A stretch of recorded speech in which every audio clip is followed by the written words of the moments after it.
So this meeting is personally dedicated to Dr. Marilyn T. Miller, Chicago, who is a mentor of Dr. P. Vijayalakshmi ma'am. Uh, so now the program is starting with Dr. Vijayalakshmi madam's talk on overview of visual impairment.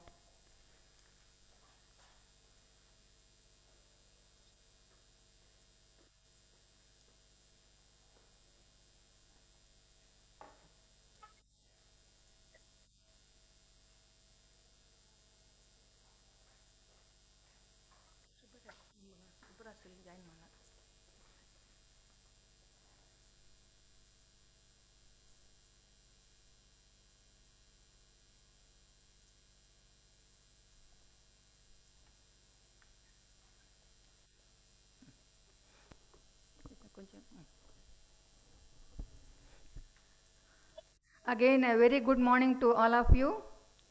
And at the outset, I welcome Mr. Narasimhan from Visionaid, Vijay Francis from Visionaid, Ramu Muttangi, and all our colleagues and partners from around, and our esteemed speaker from outside, from L.V.Prasad, today, Dr. Deepak, who is a well-renowned optometrist, who is very well experienced in teaching, especially on opticals and electronics in rehabilitating visually impaired people. And all the organizations which were invited by me, and also organization invited by Visionaid, you are a warm welcome from all of us from Aravind Eye Care System, Madurai. So I thought maybe to start with, the program goes like this. Start with, we will have an overview, and then Dr. Sagitya will present what we have been doing earlier and what are the improvements that we have made with an association of Visionaid. This is mainly for associations and organizations which are participating here to know about what we can do or what we can achieve by working with an NGO with an equal or same mission of giving services to other people. So in the this context, so we will, and after that we will demonstrate in detail about the SVG spectacle, starting from scratch to what we are now. So that is what the program is going to be. So let me start this with my small presentation. This dedication to Dr. Marilyn T. Miller, mainly because she was the mentor for me. From the beginning, 1982, I did a fellowship in Chicago in pediatric ophthalmology, and she was there as a teacher. And from that time onwards, she had visited me at least 20 times, almost every year to Madurai. Still she was able to do on all occasions, and was responsible for me to grow hand in hand with her. She used to say that she was able to achieve things more through me rather than in her institute. So I was one of the favorite students of her, and apart from that, she also distributed pediatric ophthalmology to other parts of the country. ROP, when I say anything I want to learn, she is there to send people. And vision rehabilitation, she is there to send people. So through that only, we had Dr. Linda from USA.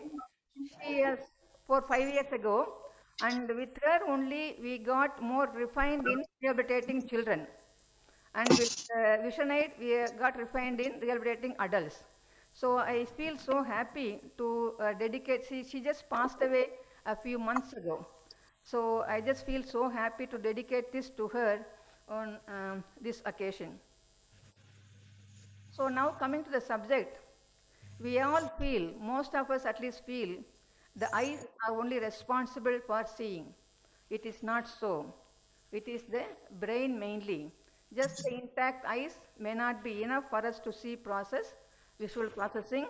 So we need to know so much while we think about rehabilitating these people, those who are blind or visually impaired. Not only about the eyes, about their processing in the brain, about how they are what areas they are not good, select those areas and then try to rehabilitate them. That is the concept that we have now. So what is vision rehabilitation? It is an effort of assisting those with various degrees of vision loss and making them cope with its consequences in daily life. Not in daily, apart from making them good in education and also facilitate them to have a good placement. This is rehabilitation or habilitation what we mean. And traditionally, this was focused only on optical devices. When I was young, say early 80s, mainly we used to give only magnifiers and telescopes. That is what we know. When we say low vision aids, we knew only those two. So it was only to enhance them with the vision, whatever they have, to use it. That was not, now there is a totally different concept. Yes. By treating, if we want to restore, if we can restore the vision, restore it completely. But what comes when you are not able to treat and then get back the normal vision what we expect? That is where we are. When the tumbler is half filled, we just know with the half filled tumbler what best that you can make use of that water, whatever we have. So that is what the rehabilitation concept now, to enhance the vision what they have already. So this success depends upon the people to identify, because it's totally different when you have a congenital and acquired. People, those who are born with good vision and losing it suddenly, have very bad impact on their life. And then if there is associated disabilities like physical or mental, and also what exactly they need for their own life, that should be known.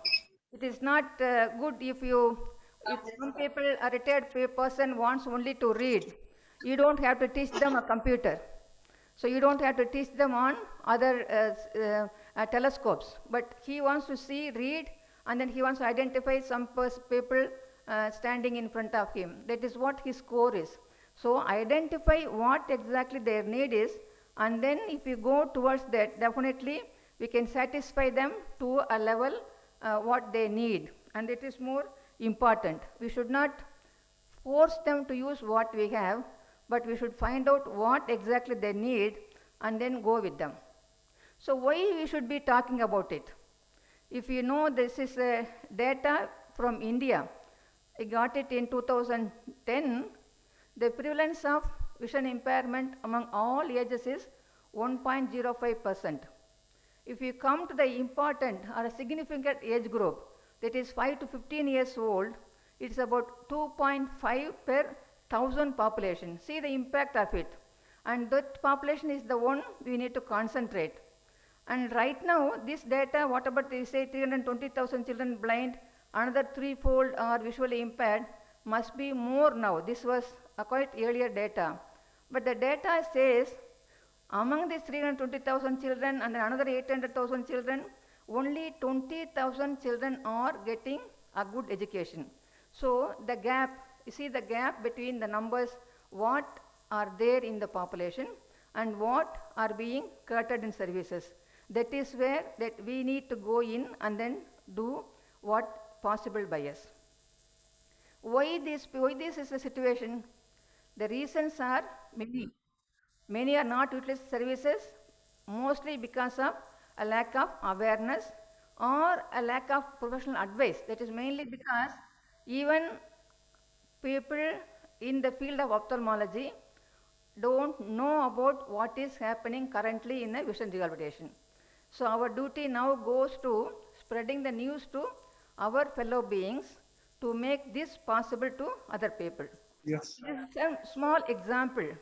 So children with vision impairment a patient is having, the parents, they don't know what exactly to do, are confused to know where to go, and then somebody told something, so they are trying whatever is possible, a special school or therapy. Usually they go for all occupational therapy, speech therapy, physical therapy, everything. But the vision therapy, they are not given very much importance.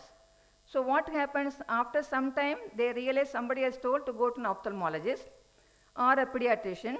So when they go to a doctor, after being examined by all the investigations, then they say, go to a special consultant, ophthalmologist.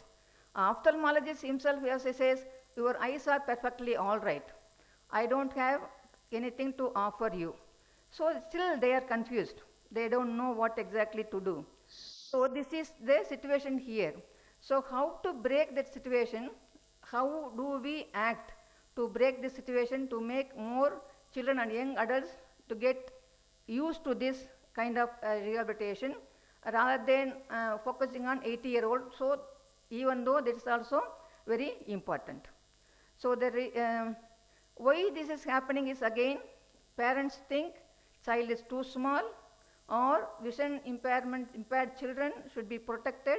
The vision whatever they have should be used very restrictively, otherwise the eyes will become bad, or the disability will be shown more outside. So the present situation about the ophthalmic care is, we have very good institutes, tertiary, secondary, primary, to cater services for all diseases in the eye which are treatable.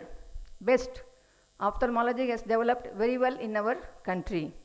And there are also organizations for rehabilitating the children with blindness. You know, there is Indian Association for Blindness. There are so many associations running schools for the blind.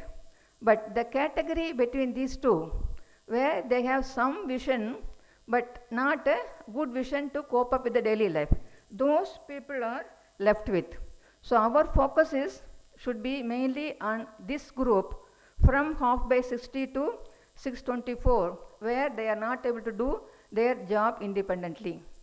The reasons are so many. All of us know that affordability and accessibility and the availability of trained professionals. So for the affordability, I think we have more and more NGOs like Visionaid, like Assistive Technologies, Trees for Life, Rotary clubs, all those people are now ready to come. This accessibility, how do we access the people, those who are in the community? That is the big challenge now for us. So we have to strive on working how to access or how to facilitate the accessibility by these people. And with that, we also should equip ourselves, those who are trained in good professionally. How do we cater services? How do we counsel these people to accept the rehabilitative services, whatever is available? How to make them uplift in their life? So, come to the end, our responsibilities should be equip ourselves with the current knowledge, whatever is available in the country or in the world in this field, and that develop a strategy for early identification. Doesn't mean early age, but early identification means the time they lose the vision or the time they are going to lose the vision, how do we identify them early? And recognize the progression or static of the diseases. What should be our advice on depending upon the progressiveness of the device, and create awareness among our own fellow optometrists, ophthalmologists, neonatologists, pediatricians and neurologists. And then to take this service to the unreached. And this is not going to be very easy just by sitting in one place and then waiting for the persons to come. So there must be a team approach, which should be anybody, NGOs, professionals, or other rehabilitative persons in the in and around.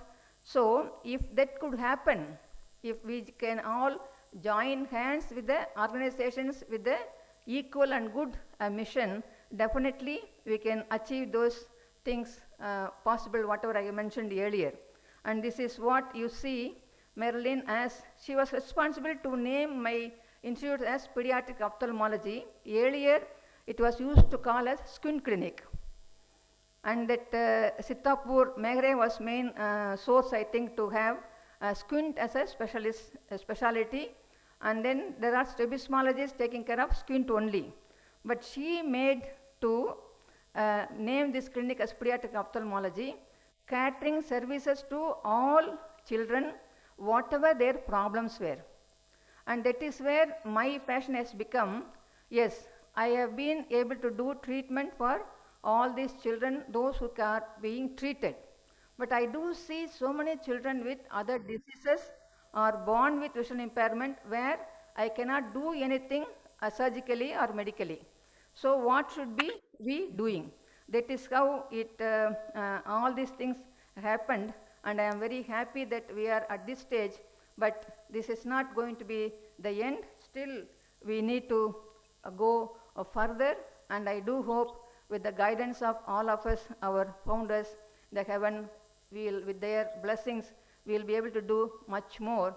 And I expect all the other institutes, those who are here in our discussion, should go further and then equip themselves to do a much better service. Thank you very much for your attention.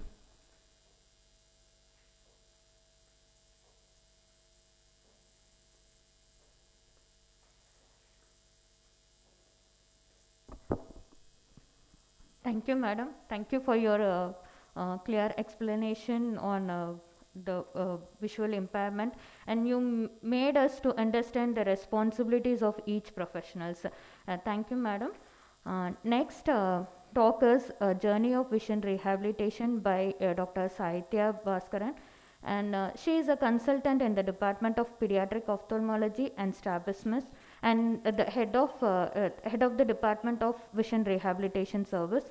She is passionately involved in pediatric vision rehabilitation and actively participates to promote early intervention in children with special needs. Now she will share her experience how we strengthened vision rehabilitation service in Aravind Eye Hospital, Madurai, along with Visionaid. Good morning, everyone.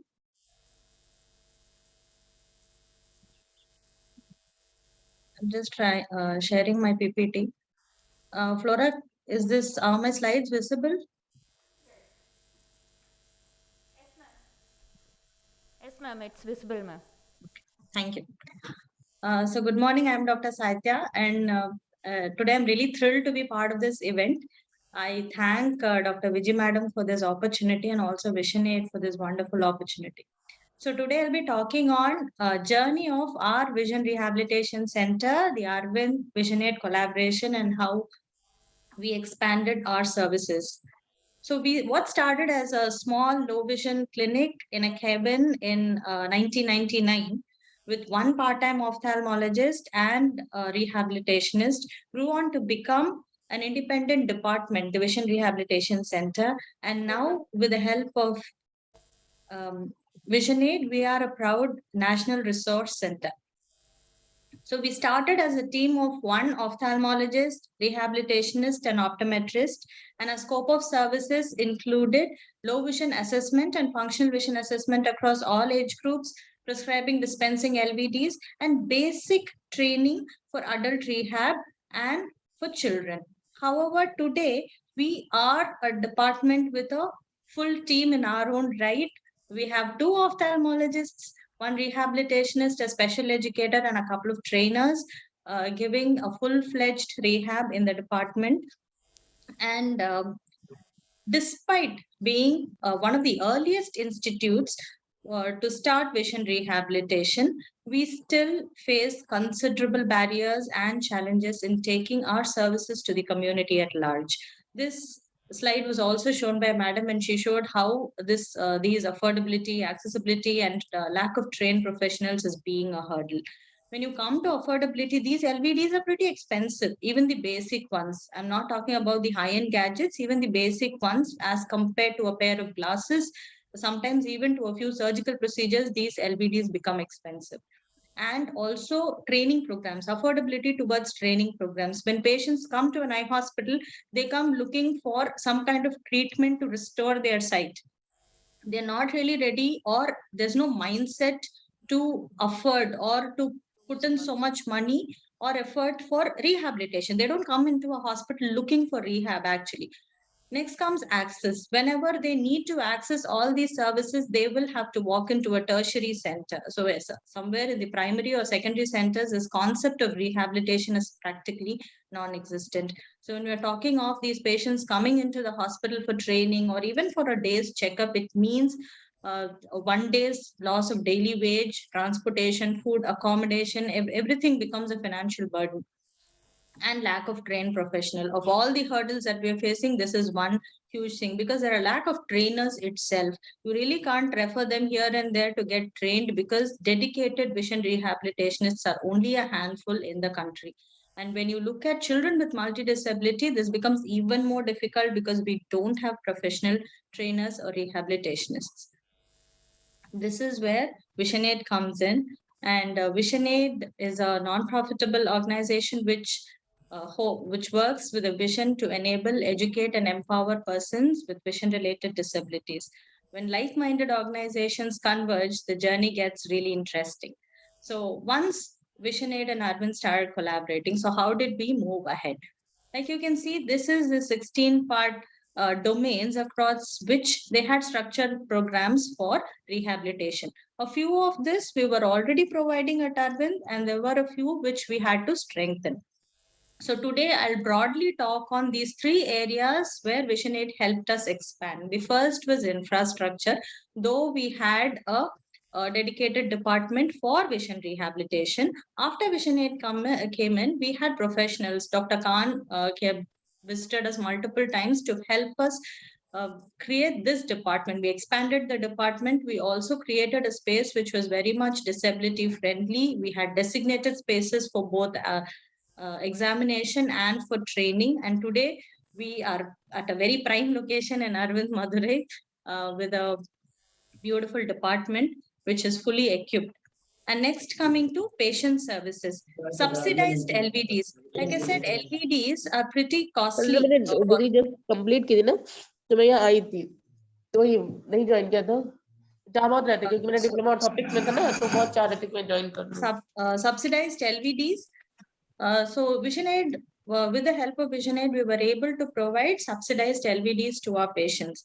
Once these LVDs come at a subsidized cost, say pocket magnifiers and even mobility devices which were locally made. So once this is being provided, this also increased the patient acceptance towards low vision devices. And also spectacles. Now, more than this LVD, spectacles coming at a subsidized cost is even better, because as you know, in patients with vision impairment, these spectacles are almost expensive. They're not like the routine refractive error spectacles. They're usually high powered, so they require special coats or tints. And these spectacles, these special spectacles are not covered under any camp, or mostly they are not provided at a subsidized cost, and they don't buy also, and they get damaged very easily. You see patients keeping them for years together. So when we were able to provide spectacles at subsidized cost, this also increased our patient acceptance. The early intervention program, we already had an early intervention program which was institution based, but with just one rehabilitationist, there was not much we could do in the institution. We'd just tell them what to do and send them. So now we are able to provide both institution based and home based trainings. Now with the rise in COVID pandemic, we have also started a online vision rehabilitation. I'll just play the small video where you can see my special educator instructing the child through online or Zoom platform. So the mother is doing it for the child there.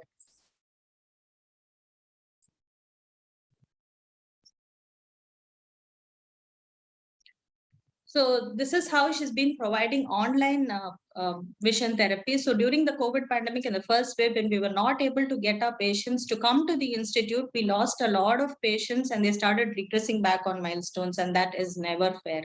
A child who's vulnerable, who's weak, should always get what it is his right to get rehabilitation. So now when the pandemic started to wane off, we were able to provide 4 to 5 children with institute-based rehabilitation on a daily basis. And when there's this lockdown and cases start increasing, always we switch over to online therapy. And for us, luckily, this online has worked very well, and we have almost all of our patients on loop taking this online vision therapy. Coming on to orientation and mobility, initially we were able to provide only white cane training to adults, and that also only after the teens are over. I mean, almost 16, 17 years, late teens only we'll start providing. But now we have started for children also, starting from the age of 1 year, using native walkers or strollers. So all these things, and even locally made mobility devices like the torch, the VI torch, has also been started. So mobility training has started very, very early in the part of early intervention program, and this has given a lot of children confidence, and working up once mobility has started has also become easier. The special school camps, like I said, this is another major thing that we were able to achieve with Visionaid's help. We started doing special school camps for children with multi-disabilities. So standard ophthalmological treatment examination as well as functional vision assessment was being done. We used our traditional in-house methods like Vikas and all also. So we were able to provide glasses, we were able to refer them for higher optal workup, and for CVI or for functional vision, we were able to provide exercises in the hospital, in the school setup itself. So the number of special schools, almost 16 schools, and children, more than 500 children now. As you can see, the refractive error rates were also very high in these children. So these children almost deserve, but routine school screening programs will not include these special schools. So this was a very big milestone for us. And the digital resource training as a certified course and a 60-hour structured training we are providing. And now with the rise in COVID pandemic, we're doing an online training for digital resources as well. Almost 4 to 5 persons with VI per hour also we're able to connect. And this boy here, this is the youngest we have trained in computers. He's only 5 years old, and now he's able to work on the keyboard pretty well. The Braille training, this was something we had never ventured into. Again, with the COVID pandemic, we had these two kids come in asking if we could help them with their lessons of 8th standard, because the schools had shut and they had no way of learning. They're both congenital visually impaired children. They were doing their education in Braille.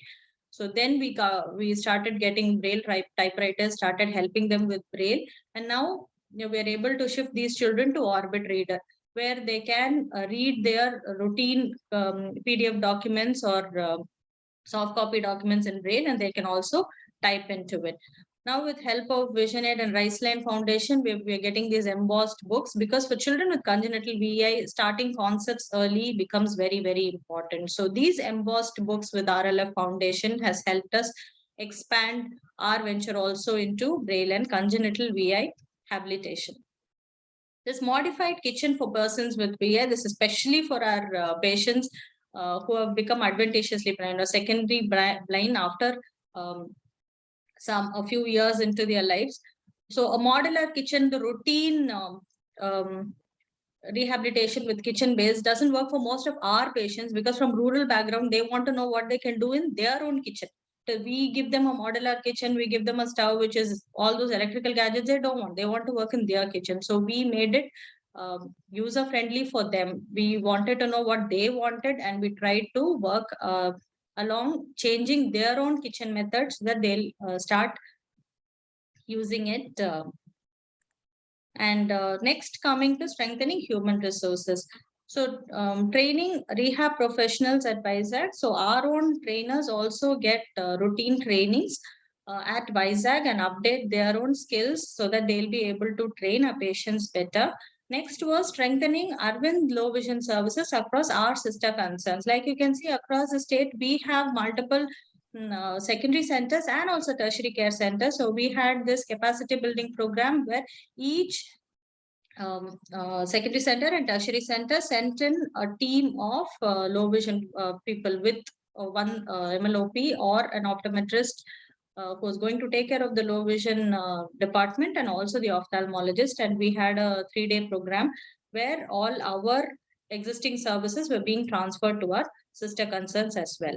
And the next, coming to the KSOS training program, this was a very commendable initiative from the Kerala State Ophthalmic Society, where they had identified 3 zones, and they were setting up low vision centers in their state.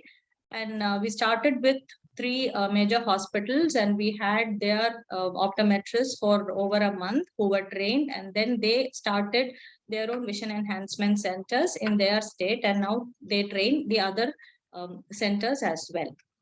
Also, we had professional guidance for occupational therapy, so on and so forth, for our special educator at frequent intervals, so that we are able to give a wholesome rehabilitation to our children with special needs, and training the trainer. So with all these COVID pandemic and schools closing, so we wanted to train special teachers from VI schools in NVDA and in computer, so that they will be able to take it to their children. We are only able to train a handful who come to us. So when we train these teachers from the blind schools, they are able to train their children in their computer lab. So this is that training which is happening for the special school teachers.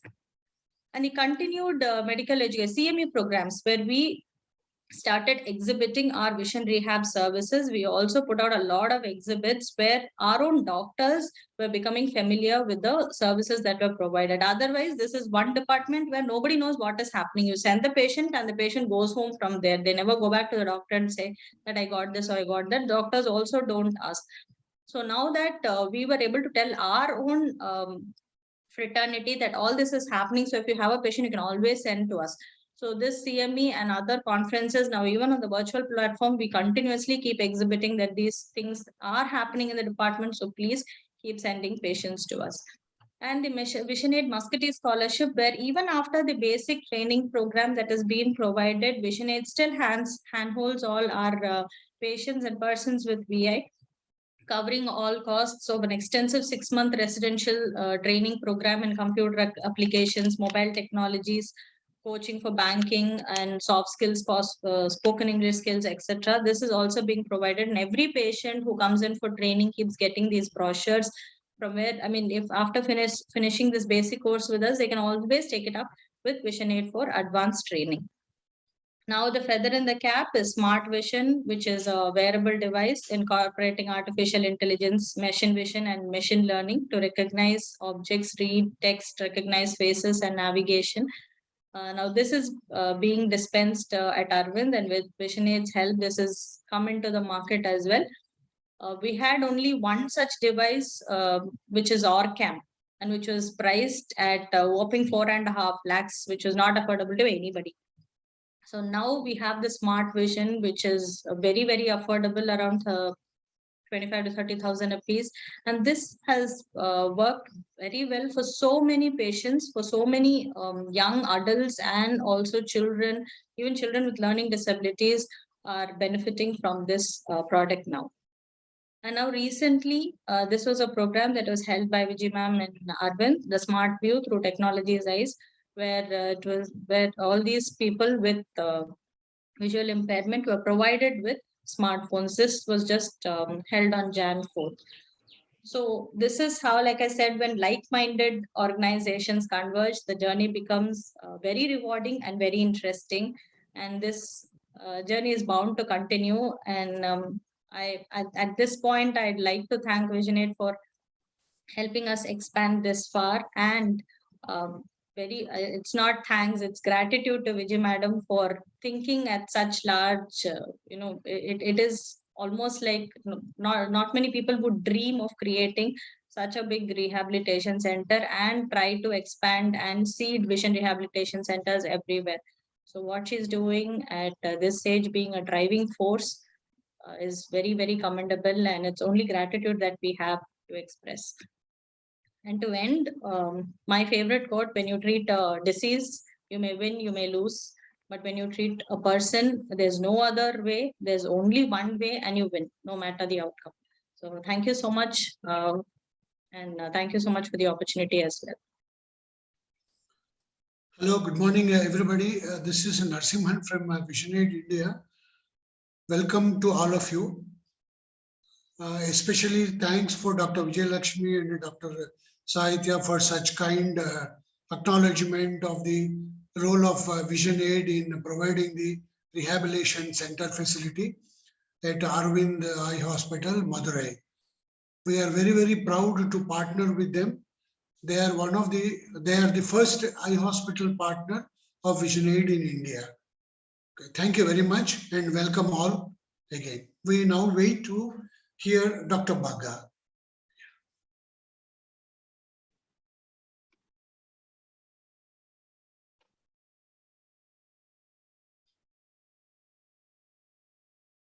So very good morning all. Thank you team Visionaid, Mr. Narasimhan and Dr. Vijay for putting this together so that all of us can discuss the role of technology in vision rehabilitation. So before we begin the main topic, I just wanted to know how many of the people in the audience recognize the gentleman. I'm sure most of you will recognize, but any guess about this person? Does somebody recognize this gentleman? I'm sure maybe very small proportion of the audience may know him.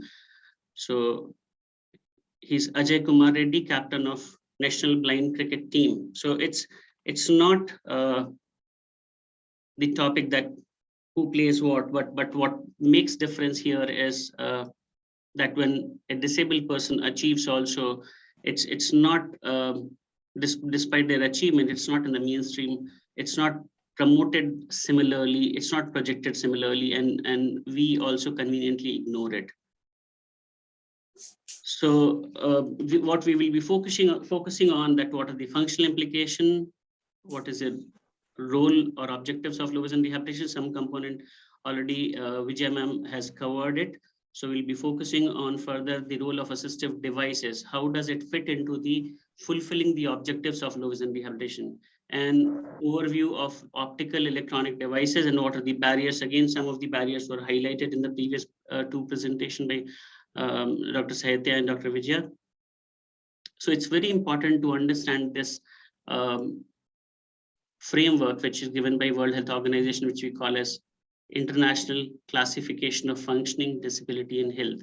So herein it is showing how a negative impact of health, a health condition, affects the functioning of individual. So whether it's a child or an adult, if they have, say, for example, a macular dystrophy somebody is having, it may have its implication at the organ level, at individual level, or at societal level. Clinicians may be focusing at the organ level only. They will be assessing the what structural changes are happening at the lens, at the macular thickness level. So your all investigation will be focusing there, and the clinical measurements of visual acuity, contrast, sensitivity, visual field, how those are being impacted with your treatment and intervention. But very rarely anybody focuses on the individual and its societal impact on the person's activities, their involvement in daily life situation. And the role of low vision rehabilitation is to improve the participation, their involvement in life situations. So there may be a range of areas which person wants to get involved in and how those get impacted and how we can understand and help there in the rehabilitation.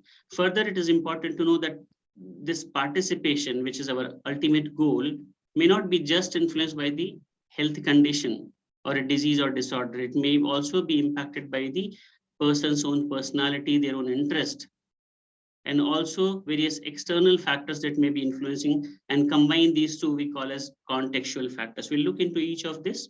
So if you look at the various domains which are there of activities and participation that can get impacted, the same happens to across any disability, even person with visual impairment may perceive it. And one of the images that you're seeing here, this animation which is shown again was drawn by Dr. Erika Tandori, who has Stargardt's disease, that how a person with visual impairment, when she wants to focus at her pet's face, it's not seen, but based on the shadow, she can make out where it is.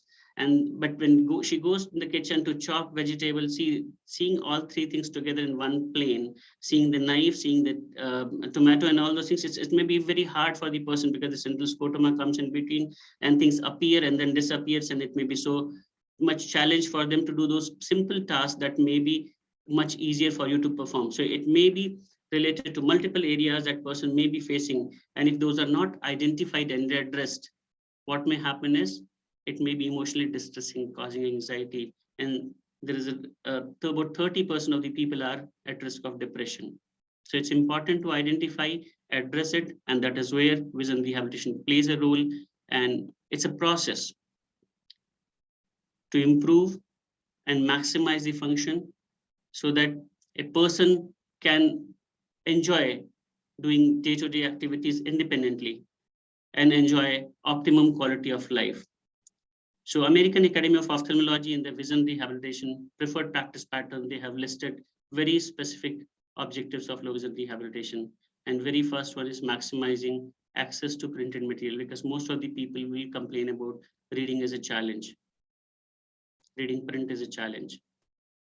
And then various other day-to-day activities, their safety may be at stake, wherein safe navigation training, skill training, all those things may be important. Similarly, if person's mobility, driving, all those are affected, think of their social participation, how it impacts person's engagement in social gathering, and how it is impacting their psychological status. So our purpose is to address all this so that overall their quality of improvement can be seen. And the other component in the contextual factors which we saw, there's a range of external factors which may together be contributing towards the person's participation. This may be enabler or this may be barrier. And this has been again classified in WHO's ICF framework into 5 chapters. And the first chapter, which is covering the products and technology, that is what our focus is. So assistive devices fits into this products and technology. The other second area is natural environment, human-made changes to environment. Vision specific area, if you're looking at that, you can take an example of light. How does the light, natural light or artificial light, influence the person's participation? Support and relationship, support from the family members, from the class teacher, from peers, from employer, how that may impact the person's functioning in their surrounding, in that area, and then similarly their attitudes.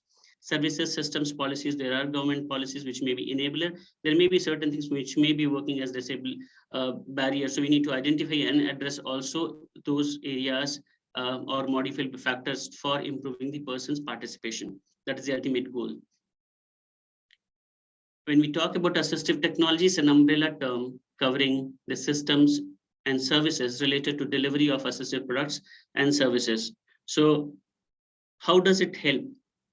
It helps by allowing the person to perform simple tasks. Like you can see in this example, a kid using a stand magnifier to read small print. Similarly, another child is being trained how to use a cane for safe navigation. If you look at the accessibility, yes, people talked about that, yes, very small proportion of people use it. Okay, so there may be multiple barriers because of which that everyone who needs it doesn't have it. And it is estimated that 1 in 10 people have access to this kind of products. And if you want to classify these products, you can choose various classifications. So people can choose based on the application based, component based, or user based. Application based, say, if you're saying that all devices related to reading you can put into one, and then say that these are classified as devices for reading, devices for orientation mobility, devices for personal care, grooming, devices for home management. Similarly, component based, if you divide, people say optical devices, non-optical devices, electronic devices. Or user based, you can say these are targeted to patients with low vision, or persons with blindness, or person with deaf blindness, person with CVI. So a specific group, if you're targeting, then based on that, you can classify. So our focus would be seeing that, okay, how optical and electronic devices help and what those are. So optical devices, as the name suggests, it incorporates lenses that produces optical magnification. You can classify them further into based on the whether it's helping for the distance task, for the intermediate task, or for the near task. For distance, you may have monocular telescopes, binocular telescopes. And the same telescope, because of the variable focuses, can work for the intermediate task also, and some may be available with the near cap. So those are called telemicroscopes. And for near, again, you have 3 different types: spectacles, magnifier, handheld magnifier, and stand magnifiers. All these 3 types of near magnification devices have convex lenses. It can be mounted in a spectacle, hand magnifier, or stand magnifier. We'll look into each of this. So this is again an example of telescope, which you are seeing here. It can be used for multiple tasks, such as copying from board, identifying street signs, shop names, watching TV. All these are distance vision related tasks or intermediate vision related tasks. So you can see a person using here it for the intermediate task. Spectacle magnifiers may be with or without basin prisms. These are meant for the near, for reading small print at shorter distances. So, and the short distance, the distance at which people read would depend on the power of those lenses. How much is the strength of those lenses? If you're giving a plus 10 diopter spectacle magnifier, it will focus at 10 centimeter. If you give 5 diopter lens, it will be 20 centimeter. And that how much power of spectacle magnifier to give 5, 10, or 20 would depend on how much magnification is required.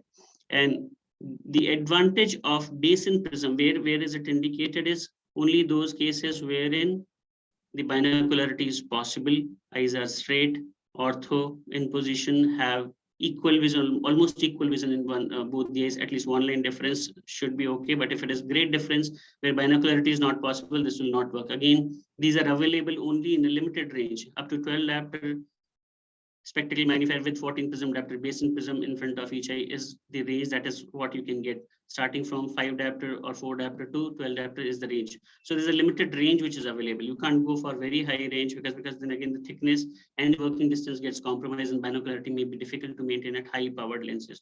So then it can be just monocular correction, spherical lenticular design, and that again, depending on the availability, you can go maximum up to 30-32 diopter of spectacle magnifier. People psychologically accept it well because it looks like a pair of glasses. Binocularity is possible, but shorter range and larger field of view is available. Hands are free. But if you think of shorter working distance, decreased illumination, not many people prefer it when you demonstrate these. Rather, a hand magnifier, which is commonly accepted by the people, but this may be helpful only for spot viewing. So the advantage of hand magnifiers are that these are available in a wider range, are economical compared to spectacle and stand magnifiers.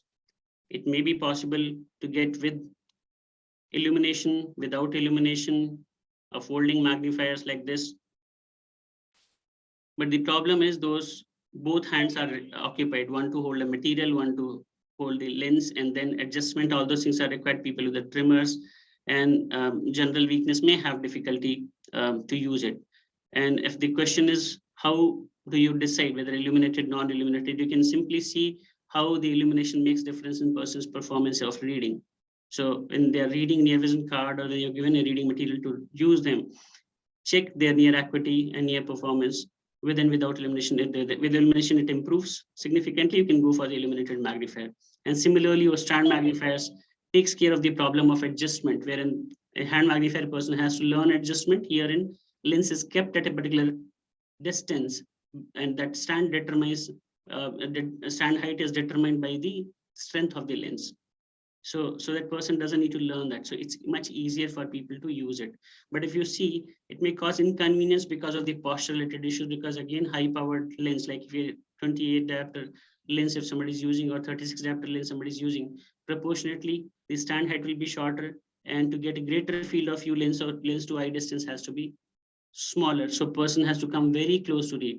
So to maintain posture, you may need to suggest a reading stand. Otherwise, it may be inconvenient for the person to use. Again, the other disadvantage here is that binocularity will not be possible. So if you see person is using only one eye to read through this stand magnifier, that is where now if you think of, if you want to get binocularity, larger range of magnification, what are the possible options? So you have video magnification system that can help. And the people who are tech savvy, who are using smartphone, who are using computer, they have all those things inbuilt into it. And global positioning system, again, GPS is again, people use it for navigation. So in cell phone, computer accessibility, you have screen magnification, screen reader, and refreshable braille again was discussed in the previous talk. That is again a good, so these kind of devices can be used for people who are familiar using braille, or they can be given output using braille embosser for them to access information for preparation of their exam, for study purpose, and even for communication. So some of the people who are using computer or mobile, they may be using refreshable braille to access the information, to receive their mails, to type their mails and respond to them. Some people who are not familiar with it may prefer using audio output and giving, so therein the text to speech softwares are useful. Casual is one of these commercially available, but there are now many open source software that makes smartphone itself as your text reading machine. And that can help people read novels, do shopping, wherein those print labels can be read out by those software. These were again standalone various scanning and reading appliances that are commercially available, but gradually with the newer technology coming in smartphone, these are becoming obsolete. So not many people prefer these, but yes, some time back, these were things which were recommended to people to use scanning and reading appliances, which is called SARA. The expansion of this is scanning and reading appliance. So this is the image of that, and then it's like appears like a scanner. You scan the document and it reads out to you. And similarly, iPal Solo here in this diagram again works the same way. Here it doesn't require computer connectivity and other things.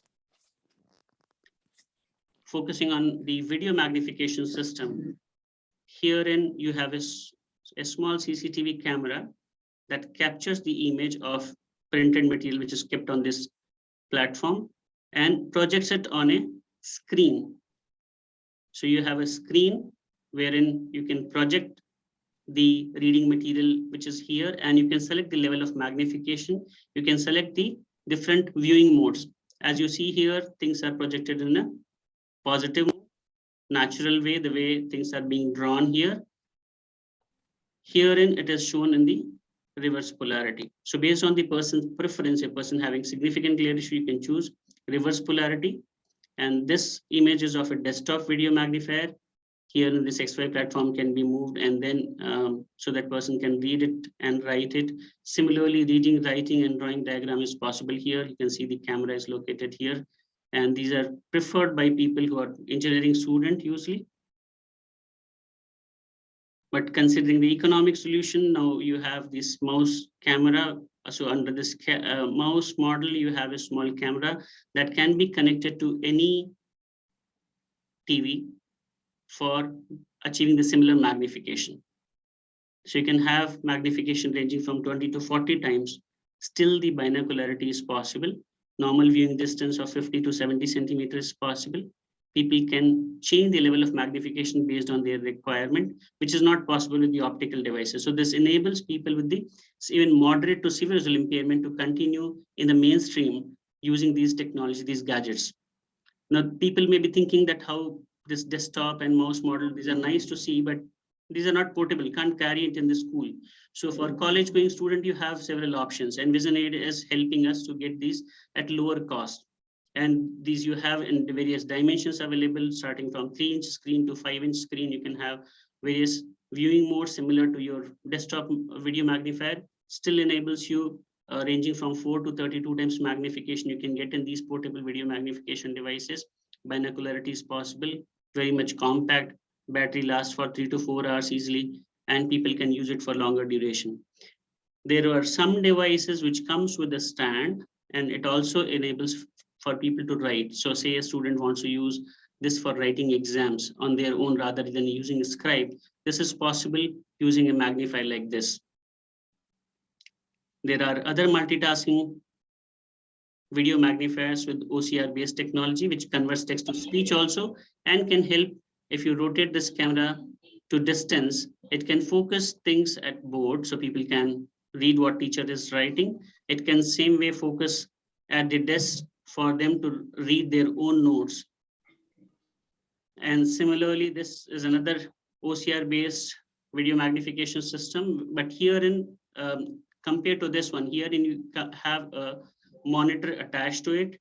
Herein it comes as a separate portable folding magnifier, which can be connected to a laptop. So student can use their laptop, and in addition to this multitasking OCR based video magnification system, which is computer connectable, can get the magnification as well as OCR based, which means it can convert. So if it is very lengthy document which they want to read, and if they feel fatigue, if they feel tired that no, how long I'll be focusing on this screen, they can put it on and it will convert text to speech and it can read out to them.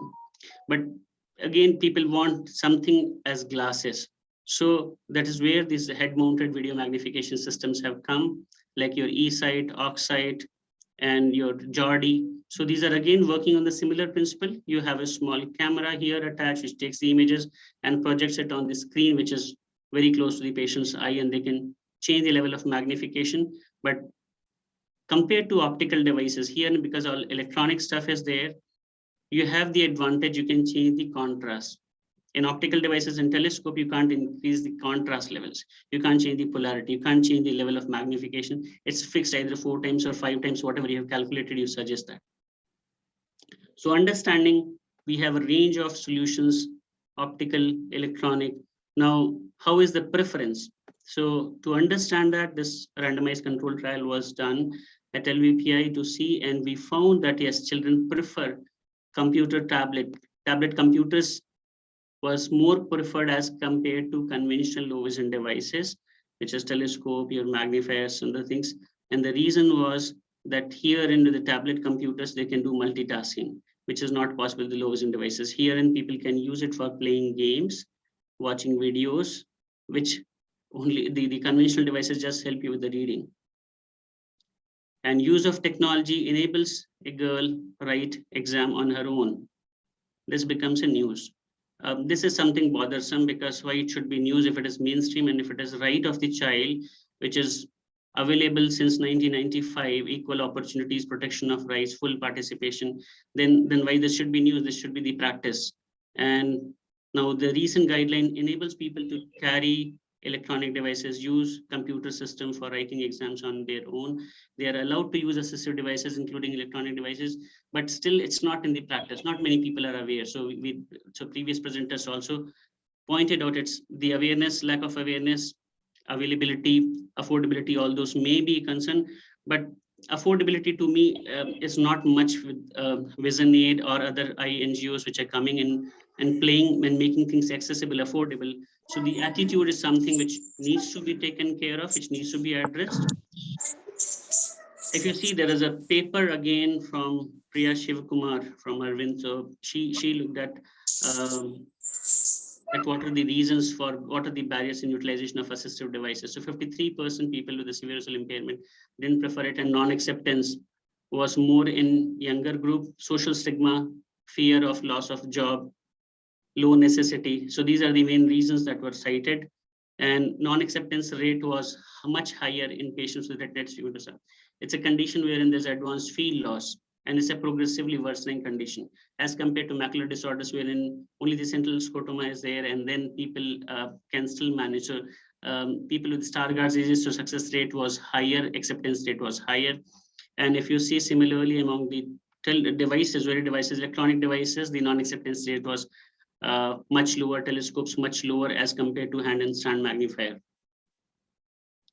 And this is again, which is a little bothersome, wherein trained ophthalmologist writing this kind of remark on somebody's medical fitness, that unfit for admission at Navodaya Vidyalaya, but fit for admission in a blind school. And this is a person, this is a student which is undergoing treatment here at L.V.Prasad. So they came to us saying that you said that my child can study in mainstream school using these magnifiers, but we have got this remark, and then they have rejected the application. So we had to liaise with the school authorities and write a separate recommendation letter saying that no, this is fit. So I think this is where all the organization needs to create more awareness among the professionals, so that these myths which are there, that children with low vision or children with blindness cannot be studying in the mainstream school. Technology can help them study in the mainstream school. And the other thing is, which people think about, that low vision rehabilitation means prescription of low vision devices. Only 20 to 30% of the people may need assistive devices. 80% is reassurance that use of remaining vision is not harmful. They can manage. 30%, 25% may just manage with the refractive correction and some addition. And purpose is not to improve acuity or visual field. Purpose is to enable them manage their task. So if there's no specific task, we are not just suggesting for improving the acuity and visual field. So the purpose is different. So keep the purpose in mind when you're suggesting anything. And it's not harmful. people don't get addicted. People are concerned that whether they'll get addicted. And as I said, it's assistive technology is important, but it alone may not solve the problem unless the government policies enable it. Everyone in the team understands it. Parents are supportive, teachers, peers also accept it. So that's all from my end. And if there are any questions, I'll be happy to take. Thank you very much, Dr. Deepak, for a very elaborate presentation. Throws a lot of light on the various assistive devices which are available for the benefit of the visually impaired population. So we at Visionaid are committed to provide these devices to the visually impaired community at a highly subsidized price. And we are very, very happy to partner with you in this initiative. And I take this opportunity also to acknowledge the partnership with LVPEI for the research and development activity that is going on. Thank you very much. Thank you so much, sir. Dr. Deepak for giving us the lighting. I think all the partners in here should have appreciated the devices, what is exactly. Some of them they might be using it, some of them they might not be using it. Now this will give them an urge to find out about these devices and then get to use them. Thank you very much for elaborating on this. Now that we have come to the core purpose of this session on knowing more about the smart vision glasses. So I feel proud to welcome first Mr. Ramu Muttangi, who is the CEO and co-founder of Apna Care. Apna Care connects people seeking high quality, affordable care for their elderly loved ones in India with trained, reliable professionals. Apna Care has helped thousands of families find care. Ramu has 25 plus years of operating and general management of experience at major technology companies like Polycom, ADC, Telecommunications, and Honeywell Aerospace. He is an alumni of the Indian Institute of Technology, IIT Kanpur. Presently, he is the co-founder and president at Smart Health Global. Smart Health Global designs and manufactures assistive devices for the visually impaired. See, we should appreciate him. We will hear the story how he got inspired with this. Being a company very early operated in Bangalore with a small group, he is with a set mind to do whatever we say to improve upon, to improve, and then come out with the internationally acceptable device. That is the very enthusiasm what I see in him is more to be appreciated. And we also, Ramu, we are really proud of you and our association with you. And maybe we will not stop with this SVG alone. We will go more and more on this, maybe other devices also in future. And this is the podium. I thought maybe Ramu Muttangi will make an impact on all of us on innovating more and more. If you carefully go on, all of you are young. If you carefully go to the patients, their needs, definitely you will also have some innovations. And that can be shared, what exactly that you want to do. And maybe with the technology mind, with the innovative techniques and the professional inputs, definitely we will be able to get more and more devices for these people who are with visual impairment. With this, I invite Mr. Ramu Muttangi to start with the birth history of SVG, and then we will go ahead with the demonstration. Thank you, Doctor. Thank you so much for your kind words. Good morning, Flora Madam, Vijay and VLN, and distinguished participants. Thank you for giving this great opportunity to speak to you at this event. It gives me a great pleasure to be here with all of you. I'm so happy today that the technology that we've worked for the last 3 years is reaching hands of the people who need it most. They are going to tell us what we should do in future, what improvements they want to see. Okay. Yeah, I know it's been a long journey for us. It's almost 3 years. Okay. This technology is not new. Many people before us tried. Like, some of them have succeeded, some of them have stopped working on this. And people like Google and Microsoft, Amazon made huge strides in this particular technology. And no, like, you have to see Microsoft Seeing AI is a beautiful software. Lookout from Google is another great software.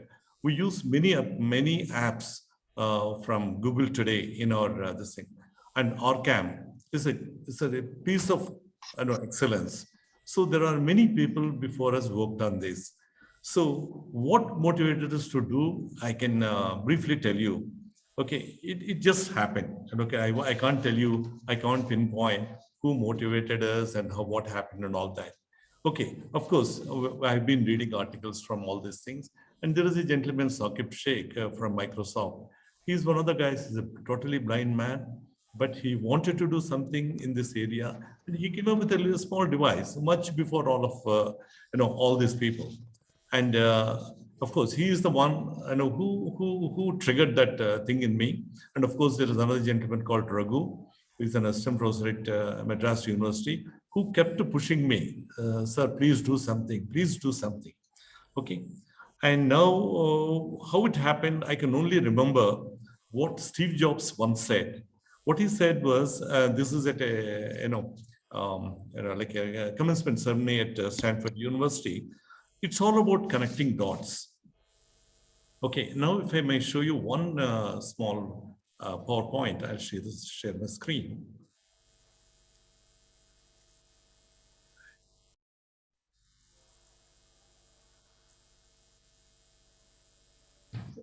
Yeah. Okay, this is about connecting dots.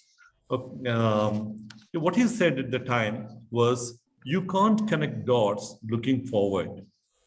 You can only connect them looking backwards. So you have to trust that the dots will somehow connect to your future. Magnify the screen, Ramu. Pardon me? Maximize the screen. Okay, I'll do that.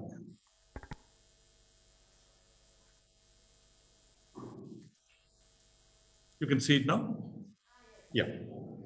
Okay. What Steve Jobs said, that is, you can't connect the dots looking forward. You can only connect them looking backwards. So you have to trust that the dots will somehow connect in your future. And you have to trust in something, your gut, destiny, life, karma, whatever.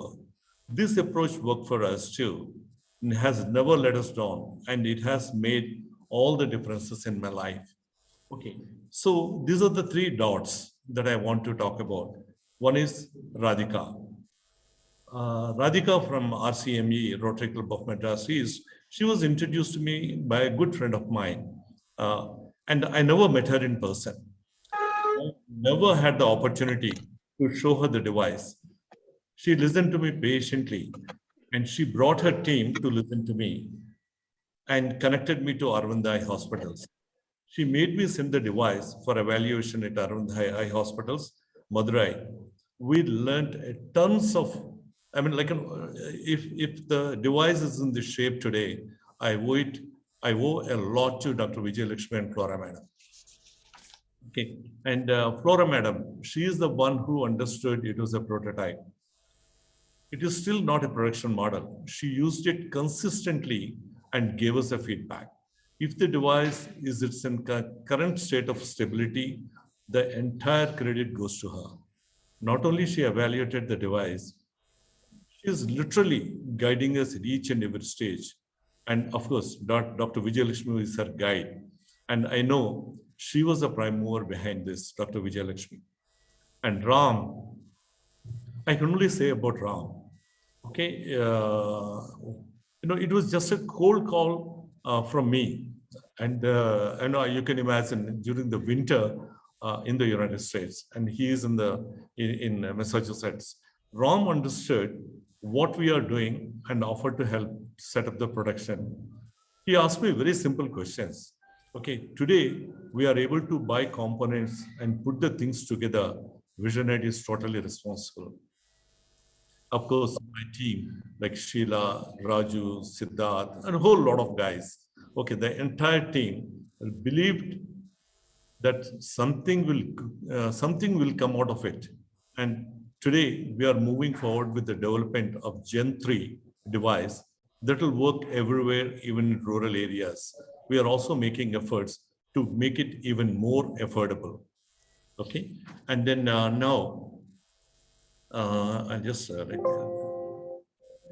so what are the design constraints? Just let me go into the few things. I covered the motivation and connecting dots. What is the genesis? And then finally, I'll talk about Project Drishti. Okay, here are the design considerations that we had. One, it should be a wearable device. Number two, it should have a good, adequate resolution, so many pixels per inch. And so because we all depend on the pixel information that comes from the camera. So we wanted a crisp image. And then we also wanted to do the sensors like the camera, the mouthpiece, or even the speaker. They're all the sensors at natural locations for better sensory perception. And then we also took a cue from how the autonomous cars work.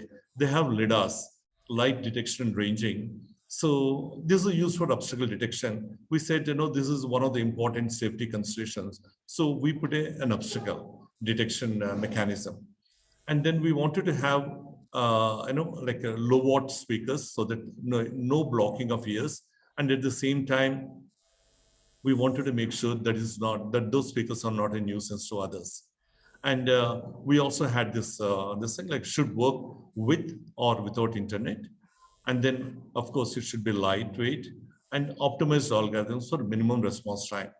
Were we able to achieve all these things? Absolutely not. We are still working. And then I'm sure one day we'll be the best, best device in the world. Okay, so this is in 2019, this is what the device looked like. Okay, and then you can see a huge, weighing about 120 grams, and nobody liked it.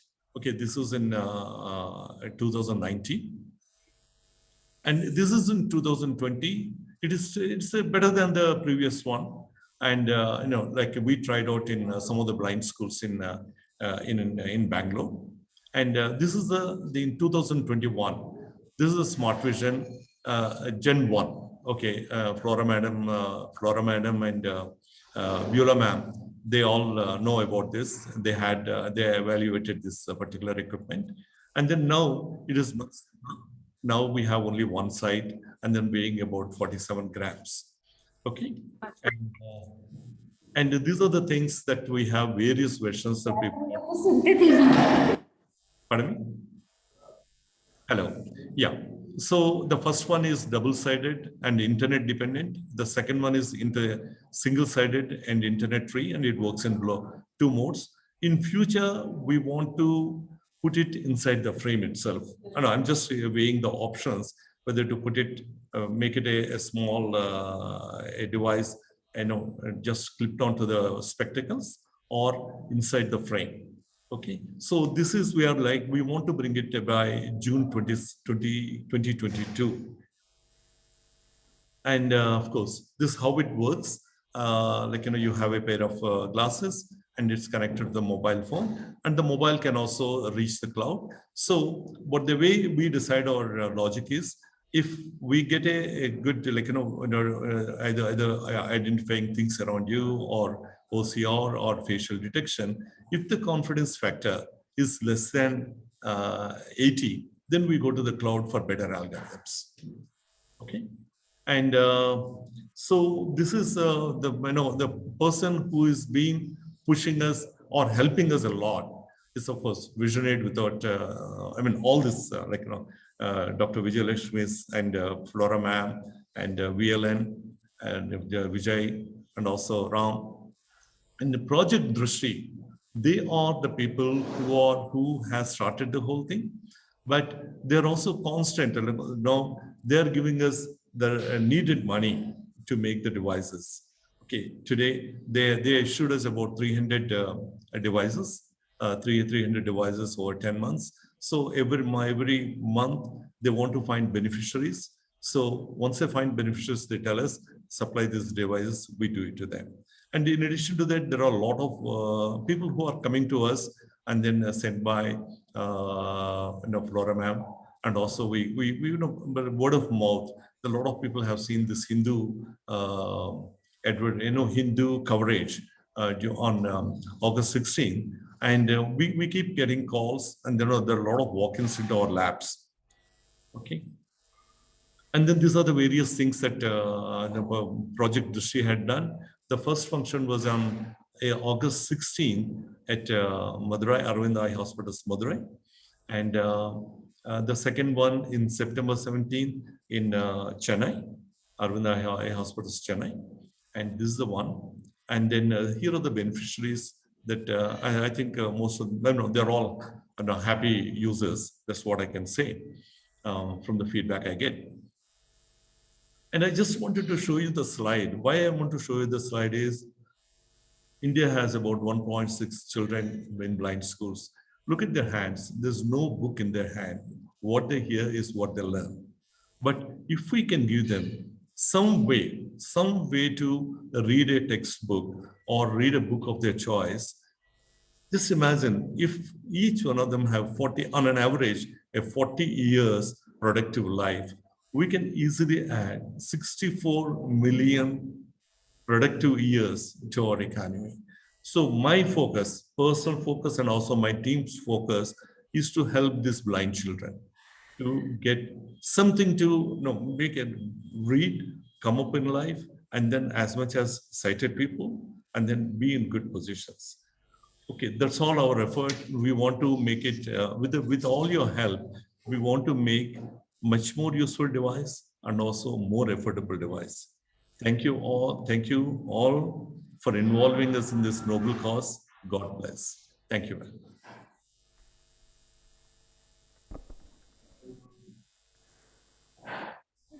Thank you, sir. Really, we extend our immense thanks to you, sir. Though we are professionals, so we need people like you to innovate such affordable and user-friendly devices for person with visual impairment. So without you, really, a smart vision glass will not be in that place. Thank you very much, sir. Thank you, ma'am. Thank you very much. Thank you very much, Mr. Ramu. It is extremely nice of you to innovate this product, more so at an affordable price. That is the criticality for the success of the product. Thank you very much. Thank you. Thank you, Ellen. So now I will explain, I'll demonstrate of Gen 2 Smart Vision glasses. Hope Comtrust Hospital, Kerala has received the devices yesterday evening itself. Other 3 hospitals will receive by today. So you can observe the demonstration what we are doing. It's a video. I'll share it with you.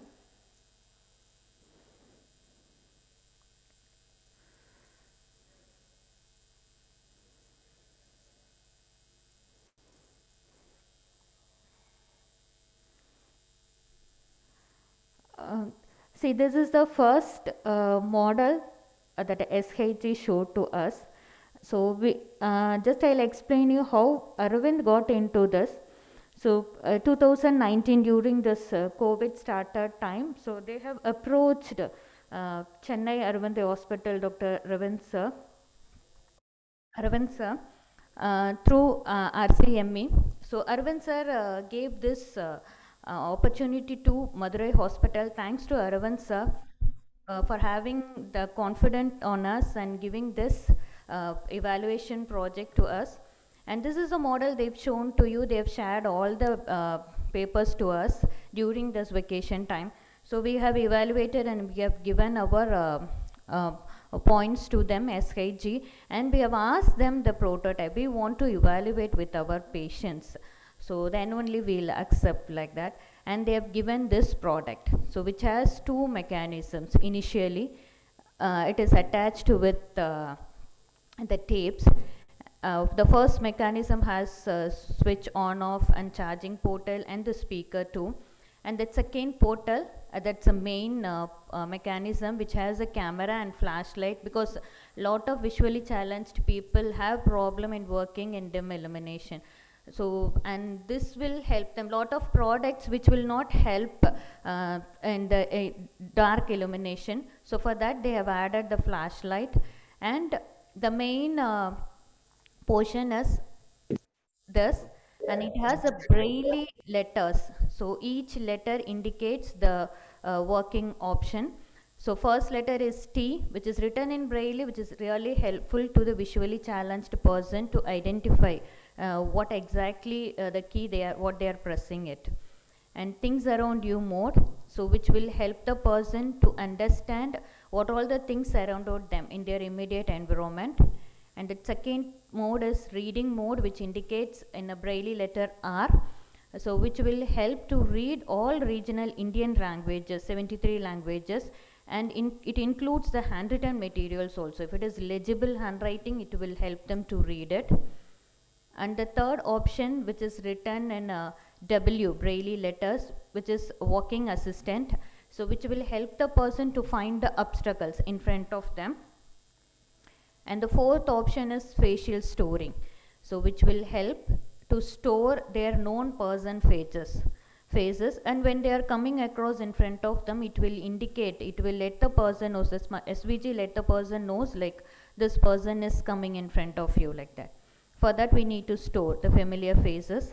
And the fifth option is volume. So this is the prototype they have given to us during the evaluation period, and we did evaluation in a month. So totally 51 patients, and after that we have evaluated so many people and we have given our feedbacks to them. So we tried this with all age group, not only the geriatric population, even the pediatric population after the age of like 5 years.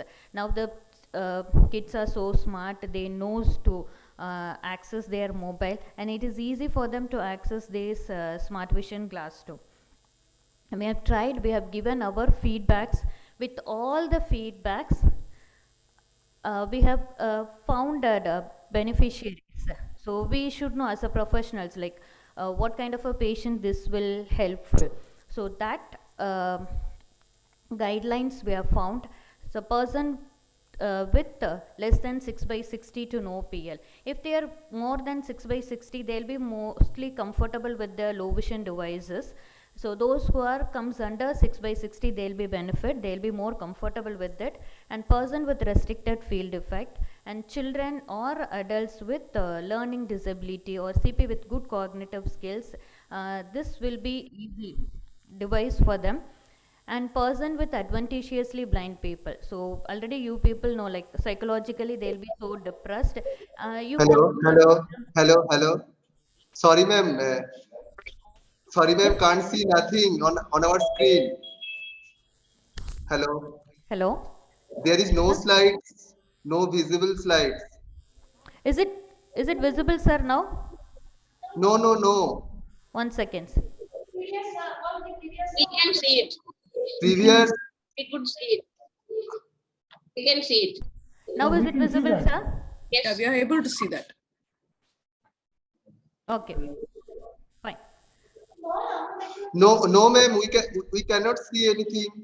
No, sir, you please reconnect. Maybe there is some connectivity issue. Sir, please check your connectivity. Everyone others are able to see the slides. Yeah. Okay. We will try. Okay, sir. Yeah. The advantage.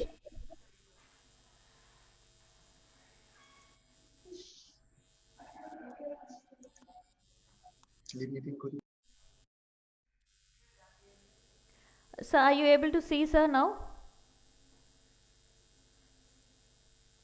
Are you in online? Okay, I'll continue it. So mostly the advantageously people, and converting them into blind methodology, like totally blind person, how they are doing. You can't convert them into those category. So making them to accept their vision problem, it's too difficult. So in that stage, and this SVG will really help them to continue their education or an occupation in the normal society itself. So mainstreaming is very much easy with the SVG, and this will aid in functioning independently and improving their self-confidence. And with all this feedback, we have launched this, as Sir told, last year August and September month. So we have launched this Smart Vision Gen 1 in Madurai and Chennai Hospital. Nearly 24 beneficiaries we have distributed with the help of RCME. And we got their feedbacks also. 1 month they experience with their SVG in a real time, like in a school or in their working place. They started using this, and we got their feedback. And the last December, with all added features, we have launched this Gen 2 Smart Vision glasses, which is lighter weight, because one side they have taken out. So now it can be connected with their mobile phone. So there is no need of speaker and no need of on-off switch. So now only one side is going to fit in the glasses. So it's lightweight, increased distance of obstacle detection, and it will work in offline mode. The Gen 1 totally that was working with online. So they need to use their mobile data, so which was too difficult for the patient. And now it is working in offline mode and able to connect with Bluetooth earphones too. So now we are going to see the demonstration of Gen 2. So Gen 2, those who got the devices like Home Trust Kerala can see this will come with this box, Smart Vision box. So this will have these accessories. The first one is Smart Vision glass, which will have the USB cable and the Bluetooth earphone with charger and the adapter. So this adapter will help because we need to connect this Smart Vision glasses along with our Android phone. So if your Android phone has C-type pin, so directly you can use this cable. And if your phone is not having the C-type pin, which you are having B-type, means you need to use this adapter. For this purpose, they have given the adapter 2 in this box. And the step 1. So already I have instructed the hospitals like to download the app, Smart Vision Glass app, which is available in the Play Store. It's a free app. So we need to download this app in our phone, mobile phone. I'll show the video later. That step 2 is, so after installing the app, so we are going to attach this Smart Vision glass with our phone. So before that, what we need to is, we need to increase the screen out time. So usually we used to have screen out time only 15 seconds, which is not comfortable with this device while connecting it, which will take 30 seconds to 1 minute. So that's why change the screen out time at least for 2 minutes in your mobile, and connect the SVG. Yes?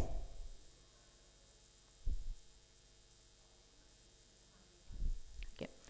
Connect the SVG to your Android mobile with the help of the USB cable and unlock your mobile. You have to wait for 30 seconds. So patience is important here. By the time you should not unlock or you should not change your screen. So you have to wait 30 seconds.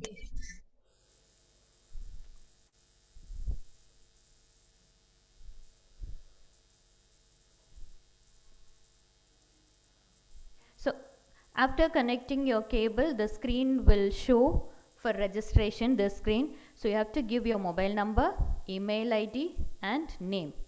So by giving this, you can register and you can get a login. So this is a small video. So whatever I explained in steps, you can view it. See, from the Play Store, we need to download the Smart Vision Glass app.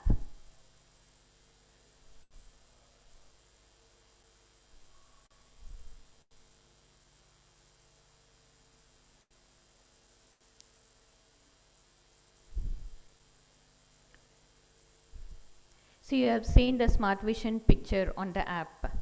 So you have to, we are going to use that app, not others. You can see lot of apps listed here. So we are going to use this Smart Vision glass. Install in your mobile. So this will work only with Android phone, not with iPhone.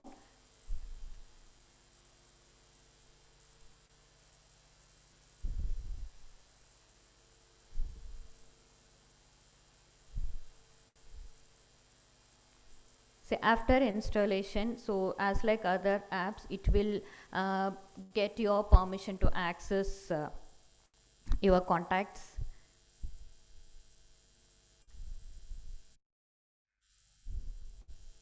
You have to give allow.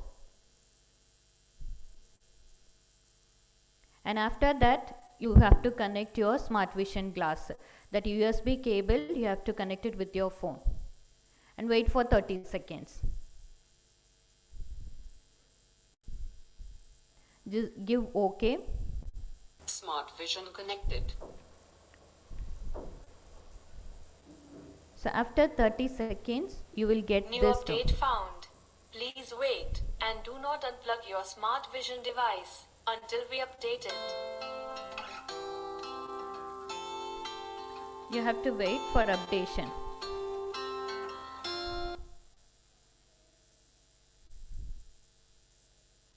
So now you will get the registration screen. So you have to register.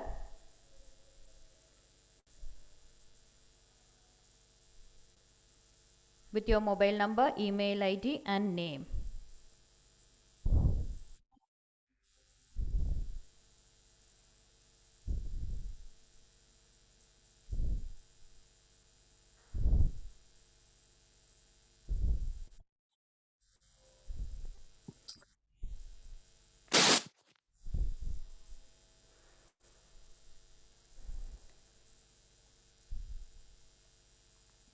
So once you register, Smart Vision connected.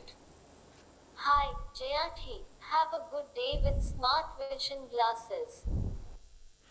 so you got connected with your Smart Vision glasses. So this is the main process what you have to do when you are using your Smart Vision glasses. The initial process, you have to help with your patient to connect with their Android mobile.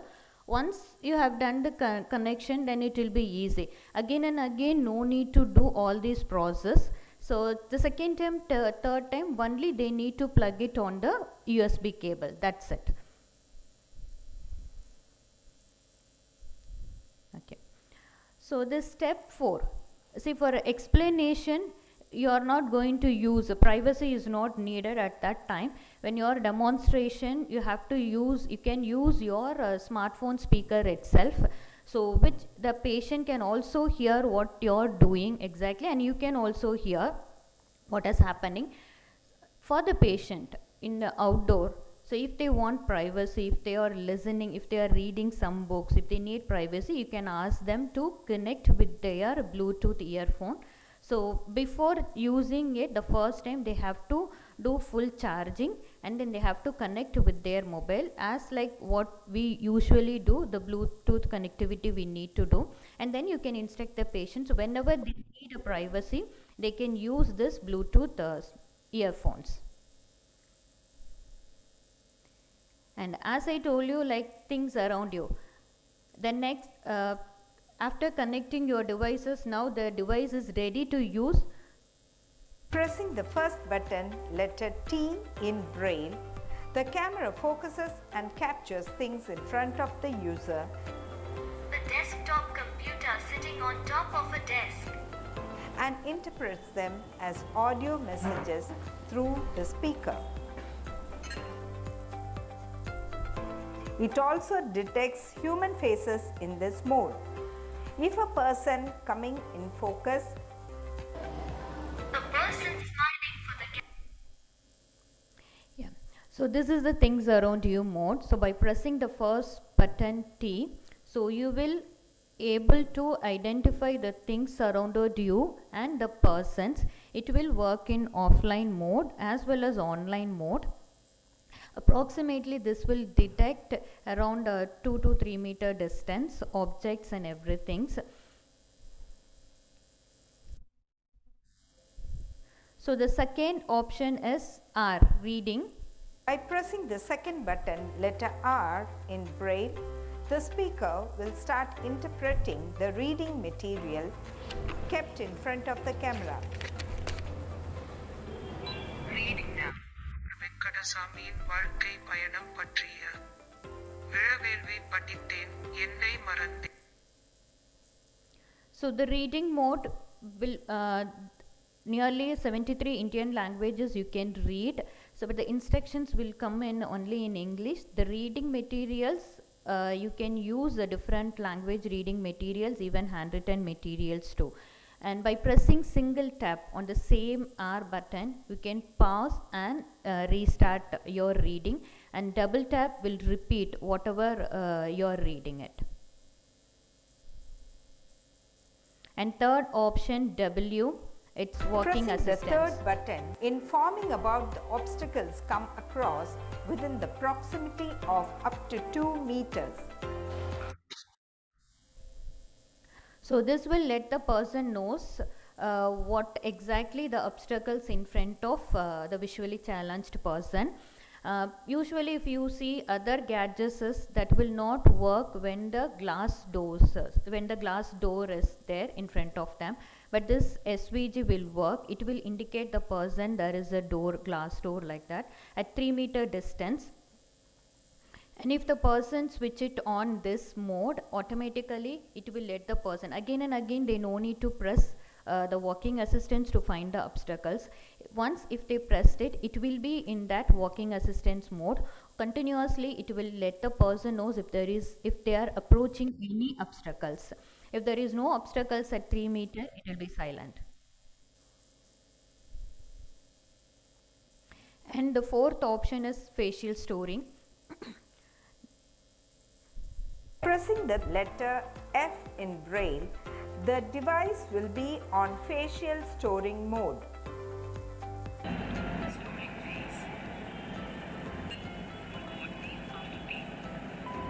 Jack.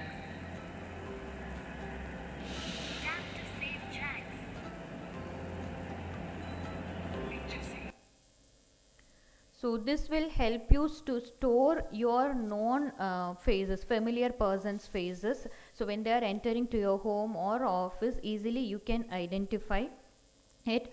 Single tap will help you on the fourth button F.